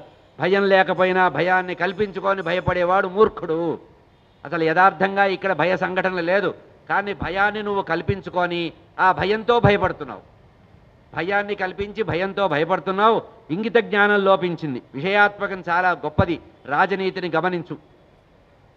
ఇట్లా ఏ విధంగా ఎప్పుడైతే భరోసాగా మాట్లాడాడో సుగ్రీవుడికి ఆంజనేయ స్వామి యొక్క మాటలు నచ్చి వెంటనే అంటున్నాడు, సుగ్రీవస్తు శుభం వాక్యం శ్రుత్వా సర్వం హనుమత తత శుభతరం వాక్యం హనుమంతమువాచ. అయ్యా, ఎందుకు నువ్వు ఇంత బాధపడుతున్నావు అని చెప్పాడు. వాళ్ళు కాదయ్యా, వాళ్ళు ఎవరో మానవులు తిరుగుతున్నారు, అరణ్యం అన్న తర్వాత నీది నాది గది కదా, అందరూ తిరుగుతారు అంటే అప్పుడు సుగ్రీవుడు అన్నాడు, నువ్వు అన్నమాటే కనుక యథార్థమైతే ఒక పని చెయ్యి. నువ్వు బ్రహ్మచారి వేషంలో, మానవ బ్రహ్మచారి వేషంలో నువ్వు ఇక్కడి నుంచి బయలుదేరి వెళ్ళి వాళ్ళిద్దరు ఎవరో తెలుసుకో, వాళ్ళతో వినయంగా మాట్లాడు. నువ్వు మానవ రూప బ్రహ్మచారిగా మారు అన్నాడు. ఇప్పుడు ఈయన వానర రూప బ్రహ్మచారి కదా, మానవ రూప కపిరూపం పరిత్యజ్య అన్నారు. ఇక్కడ కపిరూపాన్ని వదిలిపెట్టి బ్రహ్మచారిగా వెళ్ళమన్నారు. కపిరూపాన్ని వదిలిపెట్టి బయలుదేరు. కపిరూపం పరిత్యజ్య హనుమాన్ మారుతాత్మజ భిక్షురూపం తతో భేజే శటబుద్ధి తయా కపి. సుగ్రీవుడు ఎంత తెలివిగలవాడంటే భయం ఉన్నా కూడా తెలివి కూడా ఉందండి. కాలం కలిసి రాకపోతే భయం అనేది వస్తుంది. ఏమన్నట్టంటే, నువ్వు ఒక పని చేయి, అక్కడికి వెళ్ళిన తర్వాత మా వైపు తిరుగు, వాళ్ళతో మాట్లాడుతున్నా మా వైపే తిరుగుండు. అంటే నీ హావభావాలు, నీ ముఖవర్చస్సు, నువ్వు చేస్తున్న సైకిల్ని మేము గమనించి ఒకవేళ ప్రాణాపాయ స్థితి వచ్చి వాళ్ళు శత్రువులే అయితే ఇక్కడి నుంచి మేము ఉడాయిస్తాం కనుక జాగ్రత్తగా మాట్లాడు. ఒకవేళ అనుకూల పరిస్థితి ఉంటే సైగ చెయ్యి, మా వైపు మాత్రం తిరిగి ఉండు అన్నారట. యథార్థంగా ఆంజనేయ స్వామికి అనుమానం లేదు, కానీ ప్రభువైనటువంటి వాడి దగ్గర మంత్రిగా ఉన్నవాడు కనుక అతన్ని తృప్తిపరచడానికి, మహారాజైనటువంటి సుగ్రీవుని తృప్తిపరచడానికి కపిరూపం పరిత్యజ్య వానర రూపాన్ని వదిలిపెట్టి హనుమాన్ మారుతాత్మజ వాయునందనుడైనటువంటి ఆంజనేయ స్వామి భిక్షు రూపం తతో భేజే శటబుద్ధి తయా కపి మానవ బ్రహ్మచారి రూపంలో తయారయ్యాడు. ఇక్కడ కూడా లోకంలో వక్రంగా చెప్తున్నారు, భిక్షు రూపం అన్నారు కదా అని చెప్పి ఈయన సన్యాసి వేషంలో వెళ్ళాడని. మన వాళ్ళకి సన్యాసిగా చెప్పడం అనేది ఆనందం అని చెప్పారు, కానీ యథార్థంగా రామాయణంలో ఈ మాట లేదు. ఇక్కడ మానవ బ్రహ్మచారిగా వెళ్ళాడు. అయితే భిక్షు రూపం అన్నారు ఏమిటంటే, బ్రహ్మచారి భిక్ష ఎత్తే కదా జీవించాలి, కనుక భిక్షు రూపంలో వెళ్ళాడు అని గమనించాలి. కనుక ఇక్కడ మామూలుగా తెల్లటి వస్త్రమే కట్టుకున్నాడు, మానవ బ్రహ్మచారిగా కపి బ్రహ్మచారిగా కపి రూపాన్ని వదిలిపెట్టి మానవ రూపంలో బయలుదేరాడు. తతస్స హనుమాన్ వాచాహ శ్లక్షయ సుమనోజ్ఞయ. ఒక్కసారి అక్కడి నుంచి ఋషిముఖ పర్వతం నుంచి ఒక దూకి రామలక్ష్మణులు ఉన్న చోటికి వచ్చేశాడు. హనుమాన్ ఆంజనేయ స్వామి ఎదురుగా వచ్చి ఇద్దరికీ నమస్కరించారట. తతస్స హనుమాన్ వాచా శ్లక్షయ సుమనోజ్ఞయ. చాలా స్పష్టంగా మృదు మధురంగా మధురమైనటువంటి మాటలు మాట్లాడారు. రామచంద్రమూర్తితో ఆంజనేయ స్వామి మాట్లాడారు. మాటలు చాలా అందంగా మాట్లాడేట. ఆ మాట్లాడేవే కాకుండా వెంటనే ఏం చేశాడు, అక్కడ సుగ్రీవుడికి సాటిస్ఫాక్షన్ కలిగించడానికి, అతనికి తృప్తి కలిగించడానికి ఏం చేశాడు, మానవ రూపంలోకి వచ్చాడు. కానీ స్వామి ముందు మాయ మాటలు వేయకూడదు, స్వామి ముందు కుప్పిగంతులు వేయకూడదు కదా, కనుక వెంటనే ఏం చేశాడు, కపి రూపం పరిత్యజ్య మానవ రూపంలోకి వచ్చినప్పటికి కూడా మళ్ళీ కపి రూపానికి వచ్చేసాట. అంతకుముందు కపి రూపాన్ని వదిలిపెట్టాడు, ఇప్పుడు మళ్ళీ కపి రూపంలోకి వచ్చేశాడు. ఉవాచ కామతో వాక్యం మృదు సత్య పరాక్రమవు రాజర్షి దేవప్రతిమవు. వచ్చి మాట్లాడుతున్నారు, అయ్యా ఎవరు మీరు చూడబోతేనేమో వీరక్షత్రియ వంశంలో జన్మించిన మహావీరులు శూరుల్లాగా ఉన్నారు, మంచి ధనుర్ధారుల్లాగా ఉన్నారు, అరివీర భయంకరుల్లాగా ఉన్నారు, శత్రువులు దమనం చేసేటట్టుగా ఉన్నారు. కానీ ఈ నారచీరలేమిటి, జటాజూటం ధరించడం ఏమిటి, పోని మీరు యతీశ్వరులు అనుకుందామా, సన్యాసులు ఏదో వనవాసం చేస్తున్నారు అనుకున్నామా, ఆ చేతిలో ఆయుధాలు ఏమిటయ్యా, పరస్పర విరుద్ధంగా కనబడుతున్నటువంటి మీ ఆకార వికార చేష్టలు చూస్తుంటే మాకు ఆశ్చర్యంగా ఉంది. దేశం కథం వివప్రాప్తం. ఇక్కడ నరసంచారం లేనటువంటి శూన్యమైనటువంటి అరణ్య ప్రదేశం కదా, ఇక్కడ జంతువులు మాత్రమే తిరుగుతుంటాయి, మానవులు తిరగరే. అటువంటిది దేశం కథమివ ప్రాప్తం, మీరు ఏ దేశము, ఇక్కడికి ఎట్లా వచ్చారు? త్రాసయంతో మృగాణం, అయ్యా మీకు పుణ్యం ఉంటుంది, ఇక్కడ చూడండి ఎంత జాగ్రత్తగా మాట్లాడాడో. ఇక్కడ భయపడుతున్న వాళ్ళు ఎవరు? సుగ్రీవుడు. ఈయన ఏమన్నాడు? ఆంజనేయ స్వామి మీరు ఈ ధనస్సును పట్టుకొని మహావీరులై ఖడ్గాన్ని ధనస్సుని అమ్ములపదిని ధరిస్తే ఈ అడవిలో జంతువులన్నీ కూడా భయపడుతున్నాయి అయ్యా అన్నాడు. అంటే మా ప్రభువు కూడా జంతువేగా, కనుక మీ రూపాన్ని చూసి మా ఇక్కడ అడవిలో ఉండే జంతువులన్నీ భయపడుతున్నాయి అయ్యా. ఇమాం నదీం శుభజలాం శోభయంతిం, ఇక్కడ ఏదో చక్కగా మంచి అందమైనటువంటి నది ఉంది, ఆ నదిలో చక్కటి జలాలున్నాయి, చక్కటి పుష్పాలున్నాయి, ఇవన్నీ కూడా గమనించండి. యువాభ్యాం సహి ధర్మాత్మ, అయ్యా మీ ఇద్దరు చాలా యువకులుగా ఉన్నారు, మీ ఇద్దరితో మా ప్రభువైనటువంటి సుగ్రీవ మహారాజు సఖ్యం చేయదలుచుకున్నాడు, స్నేహం చేద్దామనుకున్నాడు. ఎందుకంటే తాను సందేశంతోనే వచ్చాడు కదా. యువాభ్యాం సహి ధర్మాత్మ సుగ్రీవ సఖ్యం ఇచ్చత, మీతో మా ప్రభు అయినటువంటి సుగ్రీవుల వారు సఖ్యం స్నేహం చేద్దామనుకుంటున్నారు. తస్య మాం సచివం విత్తం, ఆ సుగ్రీవుడి యొక్క మంత్రిగా నన్ను తెలుసుకోండి. సచివుడు అంటే మంత్రి, ఆ సుగ్రీవుడి యొక్క మంత్రిగా తెలుసుకోండి. వానరం పవనాత్మజం, నేను వానరున్నయ్యా, వాయుదేవుడి యొక్క కుమారుణ్ణి. భిక్షురూపం ప్రతిచ్ఛన్నం సుగ్రీవ ప్రియకామ్యయ. అయితే ఇంతకుముందు మీ దగ్గరికి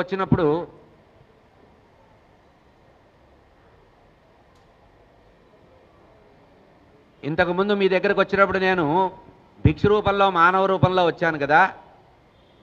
ఇది ఎందుకు వచ్చాను, మారువేషంలో ఎందుకు వచ్చానంటే దయచేసి మమ్మల్ని గమనించండి. భిక్షురూపం ప్రతిచ్ఛన్నం సుగ్రీవ ప్రియకామ్యయ, మా ప్రభువైనటువంటి సుగ్రీవుడికి సంతోషం కలిగించడానికి. ఎందుకంటే ఆయన కోరిక నేను మానవ రూపంలో రావాలి, కానీ యథార్థంగా నేను వాయునందుడిని సుగ్రీవుడి యొక్క మంత్రినైనటువంటి వానరుని అయినప్పటికీ కూడా సుగ్రీవుడి కోరిక కోసం వచ్చాను. ఋష్యముఖాదిహ ప్రాప్తం కామకం కామచారిణం, మాకు కామగమనము కామరూపధారణ అనేటువంటి ఒక శక్తి ఉందయ్యా, కనుక ఈ ఋష్యముఖ ప్రాంతంలో మేము కామరూపధారులై తిరుగుతూ ఉంటాము అని మాట్లాడాడు. ప్రహృష్ట వదన శ్రీమాన్ భ్రాతరం ప్రాశ్వత స్థిత సచవోయం కపీంద్రస్య సుగ్రీవస్య మహాత్మన. మళ్ళీ రెండవసారి చెప్పారు, నేను సుగ్రీవుడి యొక్క మంత్రిని, నన్ను ఆంజనేయ స్వామిగా వాయుదేవుడి కుమారుడుగా తెలుసుకోండి. తమేవ కాంక్షమాణస్య మమాంతిక మిహాంగత, మీరెవరో తెలుసుకోవడానికి మా ప్రభువు నన్ను ఇక్కడికి పంపించాడు, మీకు ఇష్టమైతే స్నేహం చేయడానికి నేను సిద్ధంగా ఉన్నాను, నన్ను గమనించవలసింది అని చెప్పారు. అయితే మీకు ఇష్టమైనట్లయితే మా ప్రభువుతో మీరు స్నేహం చేయవలసింది. తమ అభ్యభాషత సౌమిత్రే సుగ్రీవం సచివం కపి. ఈ మాటలన్నీ మాట్లాడుతుంటే నవ్వుతూ ప్రసన్నవదనంతో రామచంద్రమూర్తి ఆ హనుమత్ స్వామినే చూస్తున్నారటండి. నిజమైనటువంటి భక్తుడు దొరికాడు ఇన్నాళ్ళకి అన్నట్టుగా స్వామి తదేకంగా చూస్తున్నట్ట, అట్లాగే చూస్తున్నట్ట. చూస్తూ మధురంగా మాట్లాడినటువంటి వ్యాకరణబద్ధంగా శాస్త్రబద్ధంగా మంచి గంభీరంగా మాట్లాడినటువంటి ఆంజనేయ స్వామి యొక్క మాటలు విని వెంటనే లక్ష్మణస్వామితో రామచంద్రమూర్తి మాట్లాడుతున్నారు. అయ్యా వచ్చిన వారు వానరులని తక్కువ అంచనా వేయవద్దు, మహాపండితుడయ్యా ఇతని యొక్క మాటలు విన్నావా? నా ఋగ్వేద వినీతస్య నా యజుర్వేదధారిణ నా సామవేద విదుషా శక్యమేవం ప్రభాషితం నూనం వ్యాకరణం కృష్ణం అనేన బహుధాశ్రుతం బహువ్యాహరణ ఏవ అకించత్. వచ్చినవాడు సామాన్యుడు కాదు, ఋగ్వేదం యజుర్వేదం సామవేదం అధర్వణవేదం అనేటువంటి 4 వేదాలని సాకల్యంగా చదివినవాడు, అంతేకాదు మహాపండితుడయ్యా. నూనం వ్యాకరణం కృష్ణం, వ్యాకరణ శాస్త్రంలో కూడా చాలా గొప్ప పండితుడు. అందుకనే ఆంజనేయ స్వామిని నవవ్యాకరణ పండితుడు అంటారు.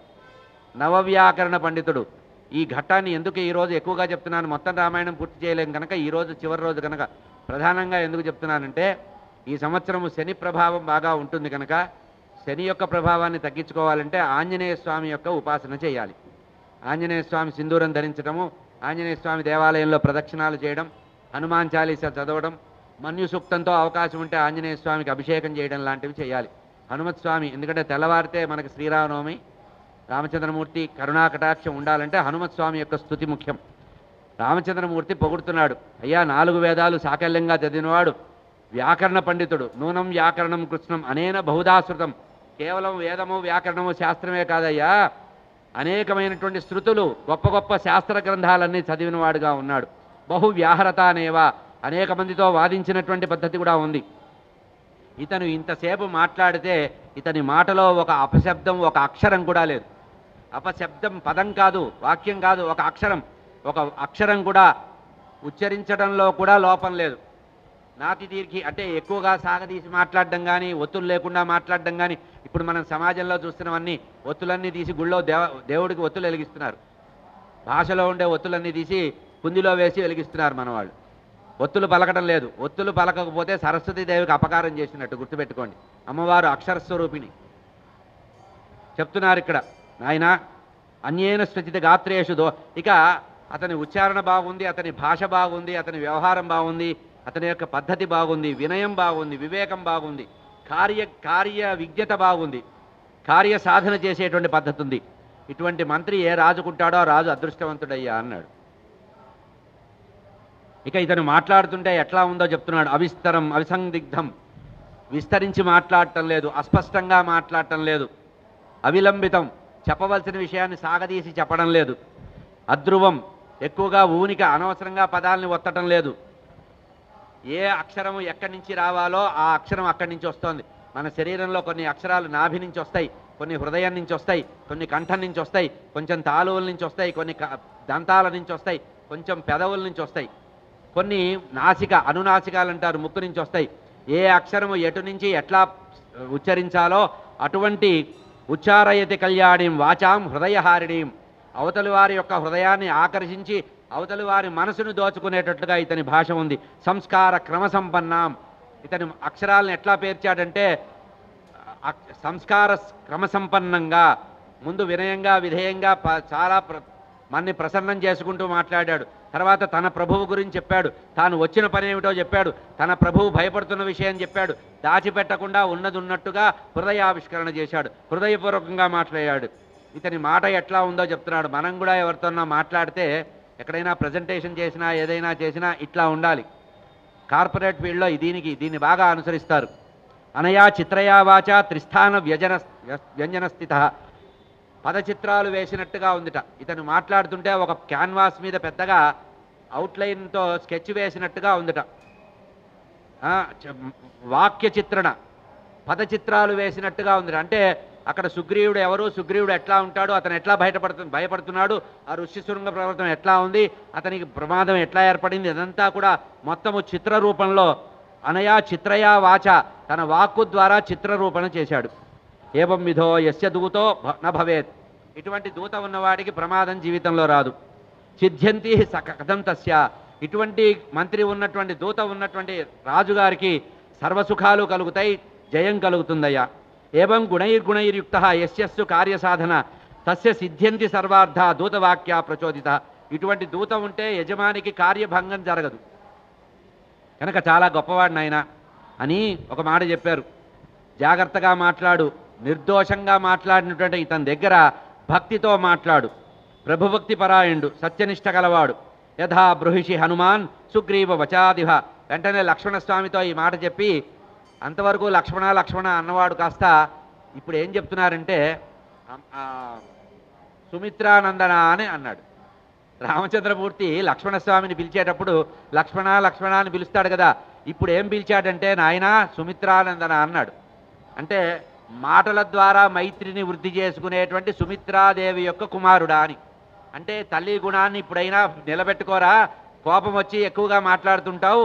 సుమిత్రానందనుడు, సుమిత్ర ఎట్లా అయితే మిత్రత్వం కలిగినటువంటి మంచి భాష మాట్లాడుతుందో అట్లా నువ్వు కూడా కార్యసాధనగా వచ్చిన వాడితో వినయ విధేయతలతో ప్రభుభక్తి పరాయణుడై వచ్చిన హనుమత్ స్వామితో చాలా జాగ్రత్తగా మాట్లాడినాయన అని లక్ష్మణస్వామిని హెచ్చరించారు. మొత్తం రామాయణంలో ఎక్కడా కూడా లక్ష్మణస్వామి ఎట్లా మాట్లాడాలో ఎక్కడా చెప్పిన సందర్భం లేదు, ఇదొక్కటే. ఎవరితో మాట్లాడుతున్నాడు? బుద్ధిమంతుడు, మహాపండితుడు, మతిమంతుడైన హనుమంతుడితో మాట్లాడే పద్ధతిలో రామచంద్రమూర్తి ఇక్కడ చెప్తున్నాడు, జాగ్రత్తగా మాట్లాడినాయన అని. జాగ్రత్తగా మాట్లాడు అంతే. వెంటనే లక్ష్మణస్వామి మాట్లాడారు, అయ్యా దశరథ మహారాజు కోసల సామ్రాజ్యాన్ని పరిపాలిస్తున్నాడు. ఆ మహారాజుకు 4 సంతానం ఉన్నారు. ఆ 4 సంతానంలో జ్యేష్ఠుడు, గుణశ్రేష్ఠుడు, ధర్మాత్ముడైనటువంటి సత్యపరాక్రముడైన రామచంద్రుడు మా అన్నగారు, ఆయన తమ్ముణ్ణి నేను. మేము మా తండ్రి గారి యొక్క సత్యవాక్య ప్రతిజ్ఞ ప్రకారం దండకారణ్యంలో 14 సంవత్సరాలు ఉండవలసి రావడంగా పితృవాక్య పరిపాలన రూపంగా వస్తే ఒక దుర్మార్గుడు రామచంద్రమూర్తి యొక్క ఇల్లాలైనటువంటి సీతామాతను అపహరించాడు. ఆమెను అన్వేషిస్తూ మేము ఇక్కడికి వచ్చాం. అయితే ఇప్పుడు మీరేమన్నారు? యథాబ్రవిషి హనుమాన్ సుగ్రీవ వచనాదిహ, తత్తదాహి కరిష్యావో వచనాం తవ. ఆంజనేయ స్వామికి మాట్లాడినట్టు మాట్లాడమన్నారుగా, లక్ష్మణస్వామిలో కూడా పాండిత్యం బయటకు వచ్చిందండి. అంతా చెప్పి తమ గురించి చెప్పిన తర్వాత ఏమన్నాడంటే, అయ్యా మీరు ఇప్పుడు హనుమ ఇంతకుముందు మీరు ఒక మాట అన్నారు. ఏమన్నారు? మీ ప్రభువులో అయినటువంటి సుగ్రీవుల వారు మాతో స్నేహాన్ని కోరుతున్నారు అన్నారు కదా, కనుక మీ ప్రభువు అయినటువంటి వారు సుగ్రీవుడు ఏ విధంగా స్నేహాన్ని కోరుతున్నారని మీరు యథాబ్రవిషి మీ చేత ఎట్లా చెప్పబడిందో అది మేము కూడా ఒప్పుకుంటున్నామన్నారు. అంతేగాని మేము స్నేహం చేస్తాము అని అనలా. మీ ప్రభు అయినటువంటి సుగ్రీవుడు ఏ మనసులో ఏ కోరికతో ఉన్నాడో ఆ కోరికని మేము అంగీకరిస్తున్నాము. అంటే రాజకుమారులు కదా, ఒక స్థాయిలో మాట్లాడుతున్నారనమాట. యథాబ్రువిషి హనుమాన్, మీరు ఏ విధంగా అయితే సంభాషించారో, ఏమిటి మీ మనసులో ఉండే మాట ఏం చెప్పారు? సుగ్రీవ వచనాదిహ, సుగ్రీవుడి వాక్యంగా మీరు మధురంగా ఏ మాట అయితే చెప్పారో తథాహి కరిష్యావో, వారి కోరిక ప్రకారం వారి కోరికను మేము తీరుస్తాం, స్నేహం చేస్తామని కూడా అనలా. వారి కోరిక ఏమిటో ఆ కోరికను ప్రకారం మేము కూడా నడుచుకుంటాము. ఇది ఉదాత్త సంభాషణ అంటారు, ఉదాత్తంగా మాట్లాడడం. మనం కూడా ఎప్పుడైనా మాట్లాడేటప్పుడు మన మాట ద్వారా మన వంశపూర్వీకుల యొక్క గొప్పతనాన్నంతా అవతలి వ్యక్తి గమనించి, అవునండి నిజమే కదా, ఆయన అట్లా మాట్లాడాడంటే ఆ మాటకి ఆ స్థాయి ఉందండి అందుకని అనాలట. అంతేగాని మనం చెప్పుకుంటే కానీ తెలిసేటట్టు ఉండకూడదు, మన మాట ద్వారా తెలియాలి. లక్ష్మణస్వామి రామచంద్రమూర్తి చెప్పినట్టుగా తత్తస్య వాక్యం నిపుణం నిశమ్య ప్రహృష్టరూప పవనాత్మజ కపి. ఎప్పుడైతే ఆ లక్ష్మణస్వామి నోటి నుంచి ఈ మాట మధురంగా వచ్చిందో ఆంజనేయ స్వామి పొంగిపోయారట. ప్రభు కార్యం నెరవేరబోతోంది, రామచంద్రమూర్తితో సుగ్రీవుడికి స్నేహం జరగబోతోందని చెప్పి మనస్సమాధాయ, మనస్సులో సంతోషపడి అప్పుడు ఆనందాన్ని ప్రకటించాట. ఆనందం ప్రకటించేటప్పుడు సుగ్రీవుడికి అర్థమైంది, వచ్చిన వ్యక్తి మనకు అనుకూలమైన వ్యక్తే అని. ఇప్పుడు ఈయన కూడా ఒకటే మాట అన్నాడు, జయోపపత్తౌ సఖ్యం తదాకర్తం ఇమేషయ. అయ్యా రామచంద్రమూర్తి కోరినట్టుగా చెబుతున్నట్టుగా స్నేహం జరుగ్గాక అన్నాడు. ఆంజనేయ స్వామి కూడా ఏం తక్కువ తినలా. అయ్యా మీరు మేము ఒకే పద్ధతిలో ఉన్నాం కనుక మన ఇద్దరి కోరికలు తీరుగాక అన్నట్టు మాట్లాడారు. భవ్యో కనుక మా ప్రభు ఇంటి సుగ్రీవుల వారితో రాజ్యప్రాప్తి విషయంలో కానీ ఇతర లాభాల విషయంలో కానీ రామచంద్రమూర్తి వల్ల మా ప్రభువు ఉపయుక్తంగా పడగోగాక. ఎందుకంటే ఇంతకుముందు కబంధుడు శరీరాన్ని వదులుతూ చెప్పాడు కదా సుగ్రీవుడితో స్నేహం చేయమని, అదే మాట శబరి కూడా చెప్పిన మాట. వాలినా నికృతో భ్రాత కృతవైరస్య రాఘవ, వాలినో మే భాభాగా భయార్తస్యాం అభయం కురు. సరే సుగ్రీవుడితో వచ్చారు, కలిశారు, మాట్లాడుకున్నారు, అన్నీ చేసిన తర్వాత అప్పుడు భయపడ్డాడు సుగ్రీవుడు. భయపడి ప్రాణభయంతో రోధించాట. అప్పుడు రామచంద్రమూర్తి అభయం ఇచ్చాడు. నీకు ఏ ప్రాణభయం అయితే ఉందో ఆ ప్రాణభయం పోగొడతా. ఎందుకంటే అభయం సర్వభూతభ్య, సర్వభూతాలకి సర్వకాల సర్వావస్థల్లో అభయం ఇవ్వటం అనేది నా వ్రతం అని చెప్పాడు కదా, దండకారణ్యంలో సీతాదేవితో చెప్పాడు. అదే మాట నిలబెడుతున్నాడు. వాలినో మే మహాభాగా భయార్తస్య అభయం కురు, వాలి వల్ల భయపడుతున్నాను ప్రాణభయంతో అంటే నాకు అభయం ఇవ్వమని కోరాట. ఎవరు? సుగ్రీవుడు కోరాడు రామచంద్రమూర్తిని. అప్పుడు సుగ్రీవుడితో రామచంద్రమూర్తి అంటున్నారు, ఇప్పుడు మాట్లాడుకుంటున్నారు, రోచతే ఎదిమే సఖ్యం బాహురేషా ప్రసారిత. సుగ్రీవుడు అంటున్నాడు, అయ్యా రామచంద్రమూర్తి అంటున్నారు, నువ్వు నిజంగా స్నేహాన్నే మాతో కోరుతుంటే దగ్గరికి రావయ్యా, ఒకసారి హృదయానికి తీసుకుంటానన్నారు. రోచతే ఎదిమే సఖ్యం, నాతో కనుక స్నేహాన్నే కనుక మీరు తమరు కోరుకుంటూ ఉంటే బాహురేష పరిశ్వజ, ఈ హృదయానికి సంబంధించినటువంటి ఆ హృదయ స్పందన కలిగితే, హృదయానికి హృదయం తలిగితే హృదయపూర్వకమైనటువంటి స్నేహం ఏర్పడుతుంది. గృహ్యతాం పాణినా పాణి, ఆ తర్వాత చేతిలో చేయగలపమన్నారు. ఈ శేఖండ్ అనేది కూడా మనకు పూర్వకాలం నుంచి ఉందండి, ఇప్పుడు ఎవడో తెచ్చిపెట్టాడని అనుకోవద్దు. అంటే ఒక వ్యక్తి ఇంకొక వ్యక్తి చేతిలో పాణిగ్రహణం కూడా ఉంది కదా, వివాహంలో మంత్రపూర్వక పాణిగ్రహణం కూడా అదే కదా. అంటే అర్థం ఏంటంటే కరస్పర్శ చేసి కరము ద్వారా కరపీడనం చేస్తూ మాట్లాడుతూ ఉంటే ఈ మాట్లాడిన మాటలన్నీ కూడా మనసులోకి వెళతాయట, కరపీడనం చేస్తూ మాటలు అందిస్తుంటే. అందుకనే విదేశాల్లో రాయబారులు వెళ్ళినప్పుడు మాట్లాడేటప్పుడు రెండు దేశాల అధ్యక్షులు మాట్లాడేటప్పుడు కలుపుతూనే ఉంటారు, ఊపుతూనే ఉంటారు చేతులు. ఏంటంటే ఆ చెప్పదలుచుకున్న విషయం అంతా కూడా ఈ కరస్పర్శ ద్వారా వెళుతుంది, ట్రాన్స్ఫర్ అవుతుంది. అంటే అట్లా ప్రసరణ జరుగుతుంది, హృదయస్పర్శలాగా కరస్పర్శ కూడా. గృహ్యతాం పాణినాపాణి మర్యాద బధ్యతాం ధ్రువ, ఏతత్తు వచనం శృత్వా సుగ్రీవస్య సుభాషితం. రామచంద్రమూర్తి ఇట్లా ఆహ్వానించారో ఎప్పుడైతే సుగ్రీవుడు ఆనందపారవస్యం చేత వెంటనే ఆనందంతో అతన్ని దగ్గర తీసుకున్నారట. వెంటనే హనుమత్స్వామి అక్కడ ఉండేటువంటి ఎండిపోయిన కట్టెల్ని తీసుకున్నట్ట. కాష్టయో స్వేన రూపేణ జనయామాస పావకం దీప్యమానం తతో వహ్ని. ఈ విధంగా అగ్నిని తయారు చేశాట. అక్కడే ఉండేటువంటి ఎండు కట్టెలను తీసుకొని ఆ హనుమత్ స్వామి ఆ కట్టెల్ని బాగా దేదీప్యమానంగా ప్రజ్వలింపజేశాట. ఇప్పుడు ఆంజనేయ స్వామి పురోహితుడిగా బ్రహ్మగారిగా ఉన్నాడు, కూర్చున్నాడు. ఇద్దరి మధ్యలో ఇద్దరిని చెరువేపు కూర్చోబెట్టాడు. మధ్యలో అగ్నిసాక్షికమైన స్నేహం చేయిస్తున్నాడు. మధ్యలో ఆయన కూర్చున్నారు. కూర్చొని మంత్రాలు చెప్తున్నాడు. తతో అగ్నిం ప్రదీప్యమాన చక్రుశ్చ ప్రదక్షిణం. ఆ అగ్నిసాక్షికంగా ఇద్దరిని చేతులు పట్టుకొని వివాహ సమయంలో పాడిగ్రహణంలో ఆ తర్వాత సప్తపదికి ముందు అగ్ని ప్రదక్షిణం చేసినట్టుగా వాళ్ళిద్దరూ కూడా అగ్ని చుట్టూ ప్రదక్షిణం చేశారట. సుగ్రీవో రాఘవశ్చైవ వయస్వత్వం ఉపాగతే తత సుప్రీత మనసా తావుభౌ హరిరాఘవో. వీళ్ళిద్దరూ కూడా అప్పుడు ఒక మాట అనుకున్నారట. అయ్యా, మన ఇద్దరం కూడా ప్రాణ స్నేహితులం. ఈ క్షణం నుంచి అగ్నిసాక్షికంగా మన ఇద్దరం ప్రాణ స్నేహితులం. ఈ రోజు నుంచి నీ సుఖము నా సుఖము, నా సుఖము నీ సుఖం, నీ దుఃఖం నా దుఃఖం, నా దుఃఖం నీ దుఃఖం. పరస్పరం మన ఇద్దరి మధ్యలో అరమరికలు లేవు, రహస్యాలు లేవు. అగ్నిసాక్షికమైన స్నేహం చేస్తున్నానని చెప్పాట. ప్రత్యభాషత కాకుత్సహ సుగ్రీవం ప్రసన్నివ. ఇట్లా చెప్పిన తర్వాత రామచంద్రమూర్తి సుగ్రీవుడితో ఒక మాట మాట్లాడుతున్నారండి. ఏంటంటే, అయ్యా, లోకంలో ఎంత స్నేహం చేసినా, ఎంత అగ్నిసాక్షిగా స్నేహం చేసినా స్నేహానికి ఫండమెంటల్గా ఉండేటువంటి బేస్ ఏమిటి అంటున్నారు. ఉపకార ఫలం మిత్రం. మైత్రి చేసినందుకు ఫలం ఉండాలి. ప్రతిఫలాపేక్ష లేకుండా ఎవరితో మైత్రి చేయడండి.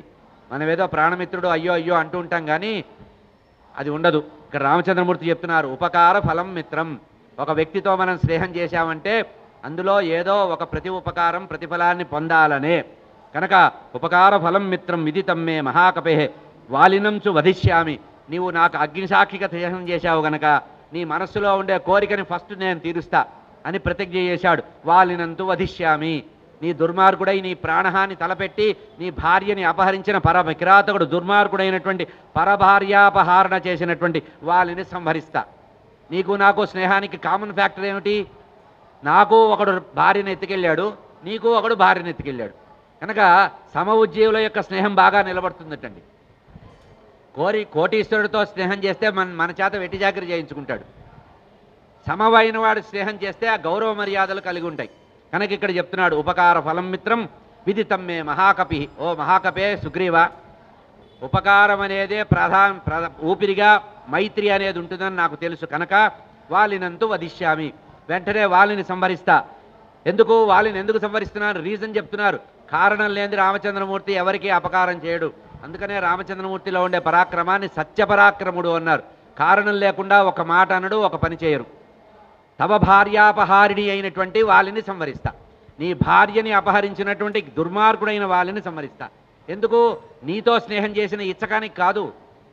పరభార్యని అపహరించినాడు కనుక వాడికి రాజదండన, ప్రాణదండన, శిక్షం వేయాలి.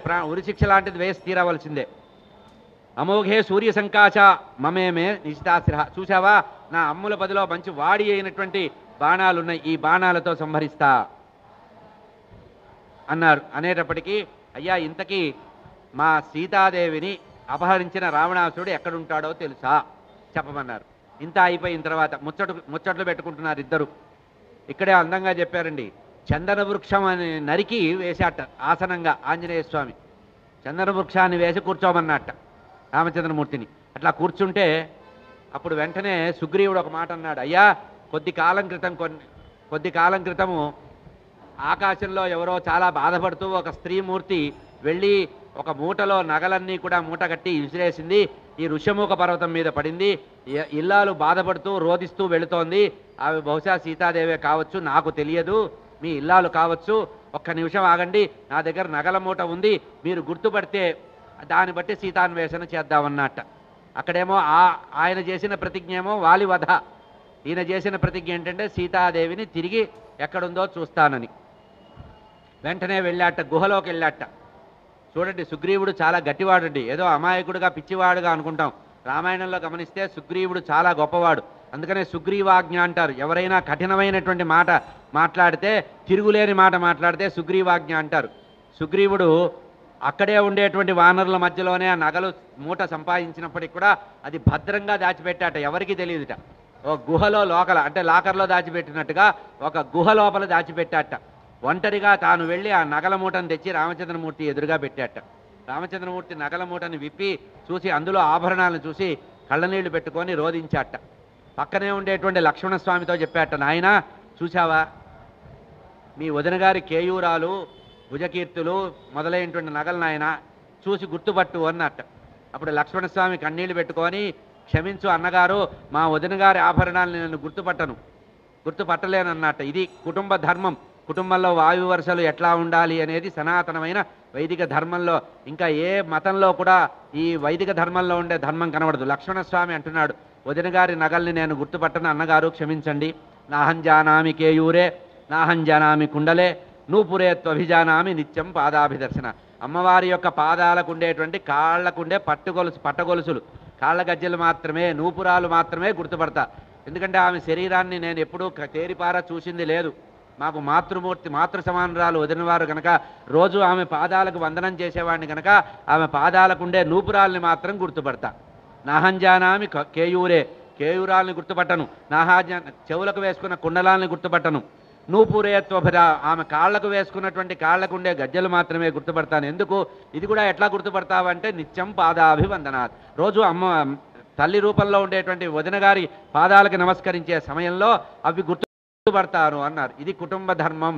రామాయణంలో కుటుంబ ధర్మం మనుజ శిక్షణ కోసమే రామచంద్రమూర్తి అవతరించారు. రామచంద్రమూర్తి అవతార ప్రయోజనమే మానవుడికి శిక్షణ, అంటే మానవుడు ఎట్లా జీవించాలి. అందుకనే మా తండ్రి గారు అంటుండేవారు, రామాయణం మనిషి జీవించడానికి మాన్యువల్, హ్యూమన్ మాన్యువల్ అంటే ఒక రకమైనటువంటి ప్రవర్తనా నియమావళి గ్రంథం. ఇది ఇంతకంటే పవిత్ర గ్రంథం మనకి ప్రపంచంలో ఎక్కడా కనబడదు. మానవుడు సర్వకాల సర్వావస్థల్లో సుఖంలో కానీ దుఃఖంలో కానీ కష్టాల్లో కానీ అనురాగంలో కానీ ద్వేష సమయంలో కానీ ఎట్లా ప్రవర్తించాలంటే రామాయణ గ్రంథమే ప్రమాణము. రామచంద్రమూర్తి ప్రవర్తించినట్టే ప్రవర్తించాలి. తచ్చరిత్రం చరిత్రాయ. చరిత్ర అంటే ఇంతమంది చరిత్రలు ఉన్నాయి కానీ రామచంద్రమూర్తి చరిత్రే చరిత్ర. అందుకనే రామచంద్రమూర్తిలాగా ప్రవర్తించండి, రావణాసురుడిలాగా ప్రవర్తించద్దు అని వాల్మీకి చెప్తాడు. జీవనంలో ప్రవర్తన ఎట్లా ఉండాలి? రామచంద్రమూర్తిలాగా ఉండాలి, నతు రావణాత్. అట్లా అగ్నిసాక్షిగా స్నేహం జరిగింది. ఆ తర్వాత సుగ్రీవుడు నమ్మేటట్టుగా ఒకేసారి ఏడు మద్ది చెట్లని ఒకే బాణంతో చేశాడు. ఆ తర్వాత ఒకానొక రాక్షసుడు వచ్చి వాలితో యుద్ధం చేస్తే వాడి శిరస్సుని ఖండించిన తర్వాత వాడి యొక్క శిరస్సు అక్కడ పడుంటే మా వాలి దీన్ని సంహరించిన తర్వాత అతని శరీరాన్ని కాలితో తన్నితే ఇంత దూరం పడిందంటే రామచంద్రమూర్తి కూడా వాడి శిరస్సుని ఎగిరి తన్నితే అది చాలా దూరం పడింది.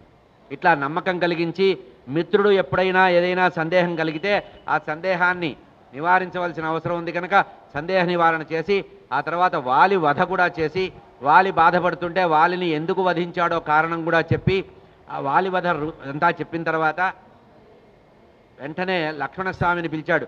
ఆయన ఇతనికి రాజ్యం ఇవ్వాలి, ఇతను కోల్పోయిన రాజ్యాన్ని కోల్పోయిన భార్యని తెచ్చివ్వాలి కనుక వెంటనే జలం తీసుకురమ్మని సుగ్రీవుడికి కిష్కింధ రాజ్యాన్ని ఇచ్చేశాడు.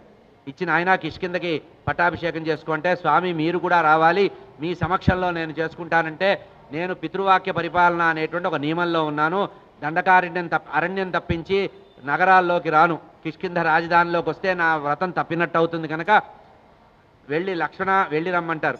వెళ్ళిన తర్వాత నేను ఆ పర్వతం మీద ఉంటాను అని వెళ్ళేటప్పుడు సుగ్రీవుడికి ఒక మాట చెప్పాడు. గృహస్థాశ్రమానికి చాలా రోజులు దూరం అయ్యావు నాయన, వాలి భయం చేత సంసార సుఖాలు అనుభవించడానికి చాలా దూరం అయ్యావు. ఇప్పుడు వర్షాకాలం నడుస్తోంది, ఈ వర్షాకాలం పూర్తి అయ్యే వరకు హాయిగా భార్యా పిల్లలతో సుఖంగా ఉండు, రాజ్యం చేయి. వర్షం వెలిసిపోయిన తర్వాత నవరాత్రులు అయిన తర్వాత శరన్నవరాత్రులు అయిన తర్వాత వస్తే సీతాన్వేషణలో సహాయం చేయమన్నారు. ఆ సందర్భంలో వెళ్ళాడు. అంటే ఇక్కడ ఎందుకు చెప్తున్నానంటే తాను కష్టంలో ఉండి కూడా అవతలి వారి యొక్క క్షేమాన్ని కోరడం అనేది ప్రాథమిక మానవ ధర్మం. మనం కష్టంగా ఉన్నాం కదా అని చెప్పి పక్కన వాళ్ళకు కూడా కష్టం కలిగిద్దామనే పరిస్థితి లేదు. మన పరిస్థితి ఎట్లా ఉంటుందంటే మన ఇంట్లో కరెంటు పోగానే పిల్లవాడిని పిలిచారే పక్కింట్లో చూసిరారా అంటాం, అక్కడ కూడా కరెంటు పోయిందంటే ఆనందపడతాం. ఈ రోజంతా కరెంటు రాకపోయినా మనకు తృప్తిగా ఉంటుంది. ఎందుకు? ఎవడైనా అవతలవాడు కష్టపడుతుంటే అదొక ఆనందం మనకి. కానీ రామచంద్రమూర్తి దగ్గర నేర్చుకోవాలి, తాను అనంతమైన కష్టాల్లో ఉండి సీతాన్వేషణ కోసం వ్యగ్రుడై ఉండి కూడా తనతో సమానంగా కష్టపడుతున్నటువంటి వ్యక్తి యొక్క కష్టాన్ని తీర్చి ఆ తర్వాత తన గురించి ఆలోచించాడు. ఇంటి యజమాని ఆలోచించినట్టుగా, ధర్మాత్ముడైన ప్రభువు ఆలోచించినట్టుగా రామచంద్రమూర్తి ఈ విధంగా ఆలోచించాడు. ఆ తర్వాత 4 నెలలు అయిన తర్వాత సీతాన్వేషణ ప్రారంభించారు. సుందరకాండలో 4 దిక్కుల భూమిలో 4 దిక్కులకి కోటాను కోట్ల వానరులు వెళ్ళారు. అందులో దక్షిణ దిక్కుగా వాలి యొక్క కుమారుడు అంగదుడు నాయకుడిగా అంగదుడు, ఆ తర్వాత ఆంజనేయ స్వామి, జాంబవంతుల వారు ఇతర వానరులతో పాటు దక్షిణ దిక్కుకు వెళ్ళారు. ఆ దక్షిణ దిక్కులో వెతుక్కుంటూ సీతాదేవి కనపడలేదు. సీతాన్వేషణ చేసి విఫలమైనట్టుగా ప్రాణం వదిలేద్దామనే సమయంలో జటాయు యొక్క సోదరుడైనటువంటి సంపాది మాట విని సీతాదేవిని రావణాసుడు లంకానగరంలో ఉంచినట్టుగా గమనించి ఆ లంకానగరంలో అమ్మవారు ఉంటుందనే ఉద్దేశంతో శతయోజన విస్తీర్ణ రావణ సముద్రాన్ని దాటడానికి ప్రయత్నం చేస్తారు. ఆ ప్రయత్నం చేస్తే ఒక్కొక్కళ్ళు మేము ఇంత దాటగలం అని చెప్పారు. ఒకడు 10 యోజనాలు దాటగలను అన్నాడు, ఒకడు 20 అన్నాడు, 30 అన్నాడు, 40 అన్నాడు. చివరికి అంగదుడు అన్నాడు, నేను 100 యోజనాలు దాటి వెళ్ళగలను కానీ తిరిగి రాలేనన్నాడు. అట్టా తిరిగి రాని వాడు వెళితే ఏమిటి వస్తే ఏమిటన్నారు. ఇట్లా అంటూ ఉంటే ఆంజనేయ స్వామి ఒక పక్కన మౌనంగా కూర్చున్నారట. అప్పుడు జాంబవంతుడు ఆంజనేయ స్వామిని పిలిచి, నువ్వు వాయునందనుడివి, చాలా గొప్పవాడివి, సూర్యుడి యొక్క శిష్యుడివి, నీ ప్రభావం నీకు తెలియదని చెప్పి పొగిడి హనుమత్ స్వామిని లంకానగరానికి పంపిస్తే లంకలో అన్వేషణ చేసి సీతాదేవిని దర్శించి సీతాదేవికి రామచంద్రమూర్తి ఇచ్చినటువంటి అంగుళీకాన్ని ముద్రికి ఇచ్చి అమ్మవారు ఇచ్చినటువంటి చూడామణిని తీసి లంకా దహనం చేసి రావణాసుడితో మాట్లాడి సందేశాన్ని వివరించి ఆ తర్వాత వచ్చి కిష్కింధ నగరానికి వచ్చారు. ఆ రామచంద్రమూర్తి సుగ్రీవుడి యొక్క సహాయంతో కోటాను కోట్ల వానరులతో ఆ దండకారణ్య ప్రాంతం అంతా దాటి ఆ తర్వాత ఆ మహేంద్రగిరి పర్వతాన్ని దగ్గరికి వచ్చి సముద్రానికి దారి ఇమ్మని అడిగితే సముద్రం దారి ఇవ్వకపోతే అప్పుడు సముద్రుడి యొక్క సూచన ప్రకారం సముద్రానికి వారధి కట్టి రావణాసుడితో యుద్ధం చేసి ధర్మబద్ధంగా రావణాసుడితో యుద్ధం చేశాడు.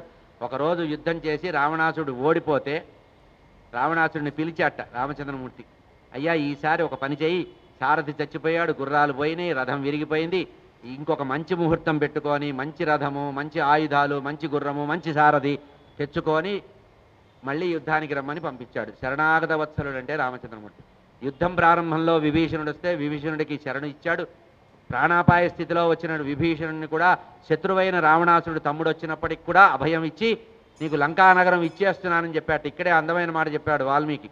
అయ్యా సుగ్రీవుడు అడిగాట, ఇంకా రావణాసుడితో యుద్ధం జరగలేదు, రావణాసుడు చావలేదు, ఇప్పుడే లంకా రాజ్యాన్ని విభీషణుడికి ఇచ్చేస్తున్నాను అన్నావు, ఒకవేళ ఇంకో గంట తర్వాత రావణాసుడు మనసు మార్చుకొని వచ్చి రామచంద్ర నన్ను క్షమించు, ఇగో సీతాదేవిని నీకు సమర్పిస్తున్నానంటే అప్పుడు రావణాసుడికి చావు ఉండదు కదా, మరి లంకా నగరానికి రావణాసుడే రాజు అవుతాడు కదా. ఈ మాట విభీషణుడి విషయంలో తప్పినట్టు అయితే నా నోటి నుంచి అసత్యం రాదు. ఒకవేళ నిజంగా అదే జరిగి రావణాసుడి బుద్ధి మారితే నా భరతుడు తమ్ముడిని పిలుస్తాను, నాయన విభీషణుడికి రాజ్యం ఇవ్వాలరా అంటే చిత్తం అన్నగారని భరతుడు ఇచ్చేస్తాడు రాజ్యం, నా అయోధ్య రాజ్యాన్ని విభీషణుడికి ఇచ్చేస్తా అన్నాడు. సకృదేవ ప్రపన్నాయ తవాస్పీత యాచతే అభయం సర్వభూతేభ్య. రామచంద్రమూర్తి యొక్క ప్రతిజ్ఞ ఇది. సర్వభూతాలు ప్రాణాపాయ స్థితిలో, తన ప్రాణాపాయ స్థితి కానీ అవతల ప్రాణాపాయ స్థితి అయినా వస్తే ఎవరైతే ఆపన్నులు వస్తారో వాళ్ళని రక్షించి అభయం ఇవ్వడం అనేది రామచంద్రమూర్తి ఇది. అప్పటికే చెప్పాట, విభీషణుడు శరణాగతి చేయగానే లక్ష్మణస్వామిని పిలిచి రే సముద్రంలో ఒక చెమ్ము నీళ్లు తీసుకురావని లంకానగరం ఇచ్చేసాట విభీషణుడికి. అందుకనే ఐశ్వర్యం రామపూజనాథ్ అని చెప్పారండి, మర్చిపోవద్దు. ఐశ్వర్యం కావాలంటే రామచంద్రమూర్తికి తులసి దళాలతో అర్చన చేస్తే అఖండమైన ఐశ్వర్యం వస్తుంది. అఖండ ఐశ్వర్యం. సుగ్రీవుడికి రాజ్యం ఇచ్చాడు, విభీషణుడికి రాజ్యం ఇచ్చాడు, ఇదే మనకి నిర్ణయం. రామదాసు చెరసాలలో ఉంటే తానేషాకి ఇవ్వాల్సినటువంటి అప్పును చెల్లించాడు వచ్చి రామచంద్రమూర్తి. ఐశ్వర్యం రామపూజనాథ్.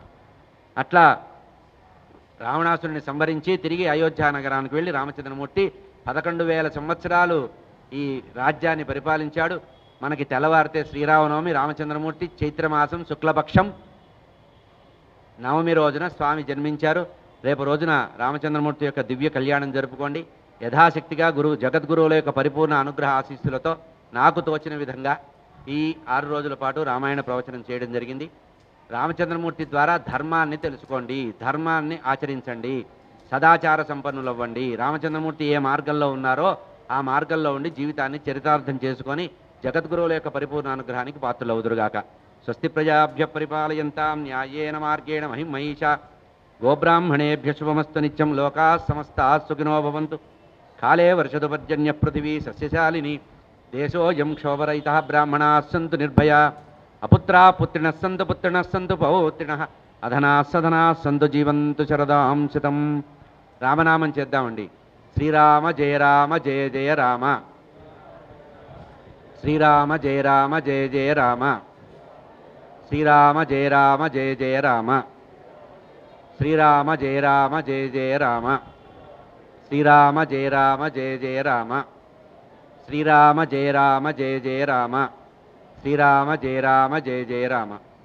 అందరికీ నా మనవి ఏంటంటే, జగద్గురువుల యొక్క 75వ జన్మదినోత్సవం మొన్న షష్ఠి రోజు జరిగింది. శృంగేరి క్షేత్రంలో అఖండంగా ఉత్సవాలు జరుగుతున్నాయి. ప్రతి సంవత్సరం కూడా జగద్గురువుల యొక్క దర్శన చేసి వారి యొక్క ఆశీర్వచనాన్ని మీ కుటుంబాలకి పొందండి. దక్షిణ భారతదేశంలో దక్షిణాంనాయ శృంగేరి జగద్గురు పీఠం శిరఃపీఠం కనుక తస్య యజురేవ శిరః అన్నారు కనుక అందరూ కూడా ఆ శృంగగిరి క్షేత్రాన్ని దర్శించి జగద్గురువుల యొక్క పరిపూర్ణమైనటువంటి అనుగ్రహ ఆశీస్సులు పొందుదురుగాక. స్వస్తి.